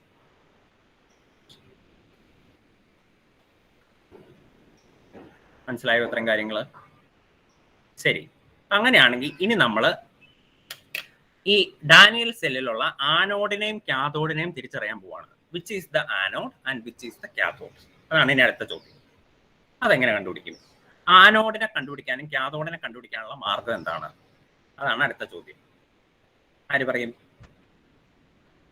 Irfan, എന്താണ് ആനോഡിനെയും കാഥോഡിനെയും കണ്ടുപിടിക്കാനുള്ള മാർഗം?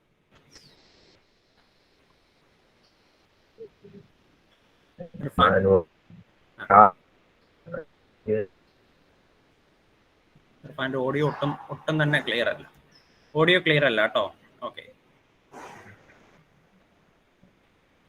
നിസാബ്, എങ്ങനെയാണ് ആനോഡിനെയും കാഥോഡിനെയും കണ്ടുപിടിക്കുന്നത്? ഓക്സിഡേഷൻ നടക്കുന്നത് എവിടെയാണെങ്കിൽ എന്ത് പറയും നിസാബ്? Very good. അപ്പൊ ഓർക്കുന്നുണ്ട് അല്ലേ? അപ്പൊ ഓക്സിഡേഷൻ നടക്കുന്നത് എവിടെയാണോ അതാണ് ആനോഡ്, റിഡക്ഷൻ നടക്കുന്നത് എവിടെയാണോ അതാണ് കാഥോഡ്. ഇപ്പൊ ചില പിള്ളേർ പഠിച്ചു വെക്കും മൈനസ് ഉള്ളത് ആനോഡ് അല്ലെങ്കിൽ പ്ലസ് ഉള്ളത് ആനോഡ്. ഇങ്ങനെയൊന്നും പഠിച്ചു വെച്ചിട്ട് കാര്യമില്ല. മൈനസ് ഉള്ളത് ആനോഡ്, പ്ലസ് ഉള്ളത് ആനോഡ് എന്നൊക്കെ പഠിച്ചു, ചാർജ് ഒക്കെ പഠിച്ചു വെച്ച് കഴിഞ്ഞിട്ടുണ്ടെങ്കിൽ പൊട്ട തെറ്റായിരിക്കും, തെറ്റിപ്പോവാനാണ് സാധ്യത. അപ്പൊ അതുകൊണ്ട് ഒരിക്കലും മൈനസ് ഉള്ളത് പ്ലസ് ഉള്ളതെന്നൊന്നും പഠിച്ചു വെക്കരുത്. എന്ത് ചെയ്യണം? ഓക്സിഡേഷൻ എവിടെ നടക്കുന്നോ അതാണ് ആനോഡ്, റിഡക്ഷൻ എവിടെ നടക്കുന്നോ അതാണ് കാഥോഡ്. അപ്പൊ അങ്ങനെയാണെങ്കിൽ നിങ്ങൾ പറഞ്ഞേ, ഈ ഡാനിയൽ സെല്ലിലെ ആനോഡ് ആരാ, കാഥോഡ് ആരാ? സിങ്ക് ഉണ്ട്, കോപ്പർ ഉണ്ട്. സിങ്ക് ആണോ ആനോഡ്, കോപ്പർ ആണോ ആനോഡ്? നിങ്ങൾ തന്നെ പറയാ. ആരാ പറയണേ? അവസരം കിട്ടാണ്ട് വിഷമം. അന്ന പറയൂ. അന്ന, ആരാണ് ആനോഡ്, ആരാണ് cathode? Zinc anode. Zinc anode, copper cathode. അപ്പൊ നിങ്ങൾ എന്തെഴുതണം? സിങ്കിന്റെ അവിടെ നിങ്ങൾ എന്തെഴുതണം? പടത്തിലേക്ക് വീണ്ടും പോവുക. പടത്തിലേക്ക് പോയിട്ട് നിങ്ങൾ എന്തെഴുതണം? സിങ്കിന്റെ താഴെ എന്തെഴുതണം? ആനോഡ്. കോപ്പറിന്റെ താഴെ എന്തെഴുതണം? കാഥോഡ്. ഇങ്ങനെ എഴുതണം. ഇനി അത് മാത്രം പോരാ, ഇവിടെ ആനോഡിന്റെ ചാർജ് എന്താണ്, കാഥോഡിന്റെ ചാർജ് എന്താണ്, അതിങ്ങനെ പറയണം. ആനോഡ് നെഗറ്റീവ് ആണോ പോസിറ്റീവ് ആണോ, കാഥോഡ് നെഗറ്റീവ് ആണോ പോസിറ്റീവ് ആണോ, അതിങ്ങനെ പറയണം. അതാരാ പറയണേ? അനക്ക പറയൂ. അനക്ക,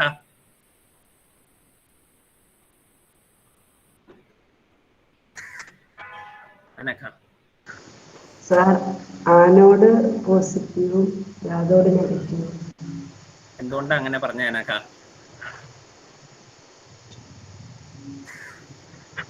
സാധാരണ അങ്ങനെയാണല്ലോ അല്ലേ? അങ്ങനെ ആണോ? അങ്ങനെയാണോ?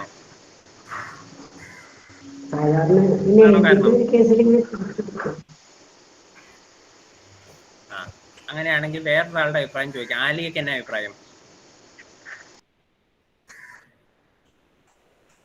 ആലിയ, ആനോഡ് നെഗറ്റീവും കാഥോഡ് പോസിറ്റീവും. എന്തുകൊണ്ടാ അങ്ങനെ പറഞ്ഞേ? ഇത് കെമിക്കലിന്ന് ഇലക്ട്രിക്കൽ എനർജി ഉണ്ടാക്കുന്നല്ലേ?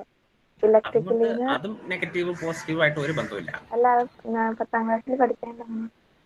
എന്ത് കെമിക്കലിൽ നിന്ന് electrical electrical negative energy to ആണോ? Chemical electrical energy to chemical energy ആണെങ്കിൽ പോസിറ്റീവ് ആണ് ആനോടെന്ന്. കെമിക്കൽ എനർജി ടു അത് കാണാപ്പാടം പഠിക്കില്ല. ഞാൻ ചോദിച്ചത് ഇതിന്റെ കാരണമാണ്. കാണാപ്പാടം പഠിച്ച കാര്യമല്ല ഞാൻ ചോദിച്ചത്. എന്തുകൊണ്ട് ആനോട് നെഗറ്റീവ്, എന്തുകൊണ്ട് കാഥോഡ് പോസിറ്റീവ് അല്ലേ? സൂര്യൻ കിഴക്കാണ് ഉദിക്കുന്നത്, എന്തുകൊണ്ട് എന്ന് ഞാൻ ചോദിച്ചു കഴിഞ്ഞാൽ അത് ഞാൻ കാണാണ്ട് പഠിച്ചു വെച്ചിട്ടുണ്ട്. അങ്ങനെയാണ്, അങ്ങനെയല്ലല്ലോ. എന്തുകൊണ്ട് എന്നുള്ളതിനൊരു ഉത്തരം ഉണ്ടാവൂലോ.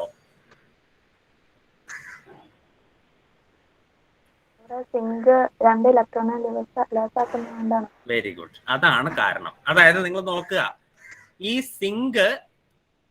സിങ്ക് റോഡിന് എന്തായിരുന്നു സംഭവിച്ചത്? ഇതിന്റെ അകത്ത് സിങ്ക് ആറ്റം ഉണ്ടായിരുന്നു.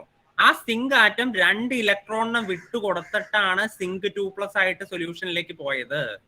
അതായത് ഇപ്പൊ ഇനി ഈ ഇലക്ട്രോഡിൽ ഇനി ആരാ ഉള്ളത്? ഈ 2 ഇലക്ട്രോൺ ആണുള്ളത്. ആ 2 ഇലക്ട്രോൺ ഇവിടുന്ന് പിന്നെ ഇപ്പുറത്തേക്ക് പോകുന്നുള്ളത് വേറെ കാര്യം. പക്ഷെ അത് പോണയിടത്തോളം നേരം ആ 2 ഇലക്ട്രോൺ ആ സിങ്ക് ഇലക്ട്രോഡിൽ തന്നെയല്ലേ ഇരിക്കുന്നേ. അപ്പൊ ഇലക്ട്രോണിന്റെ ചാർജ് എന്താ? നെഗറ്റീവ് അല്ലേ? സോ ആ ഇലക്ട്രോഡിന്റെ ചാർജും നെഗറ്റീവ് ആയിരിക്കും. So zinc electrode is negative. ഇവിടെ ആനോഡിന്റെ ചാർജ് എന്താണ്? It is negative. കോപ്പർ എന്താ ചെയ്യുന്നത്? കോപ്പർ ഇലക്ട്രോഡ് എന്ന് പറഞ്ഞു കഴിഞ്ഞിട്ടുണ്ടെങ്കിൽ ഇവിടെ ഇലക്ട്രോണിനെ മേടിക്കുകയാണ് ചെയ്യുന്നത്. ഇലക്ട്രോണിനെ മേടിക്കുന്ന കമ്പാർട്ട്മെന്റ് ആണത്. അപ്പൊ ഇലക്ട്രോണിനെ മേടിക്കുന്നവർ എന്തായാലും എന്തായിരിക്കും? പോസിറ്റീവ് ആയിരിക്കും. So this is positive. So cathode is positive. Anode നെഗറ്റീവും കാഥോഡ് പോസിറ്റീവും ആണ്. മനസ്സിലായോ? ആനോഡിനും കാഥോഡിനും ചാർജ് മനസ്സിലായോ എല്ലാവർക്കും? ശരി. ഇനി അടുത്തതാണ്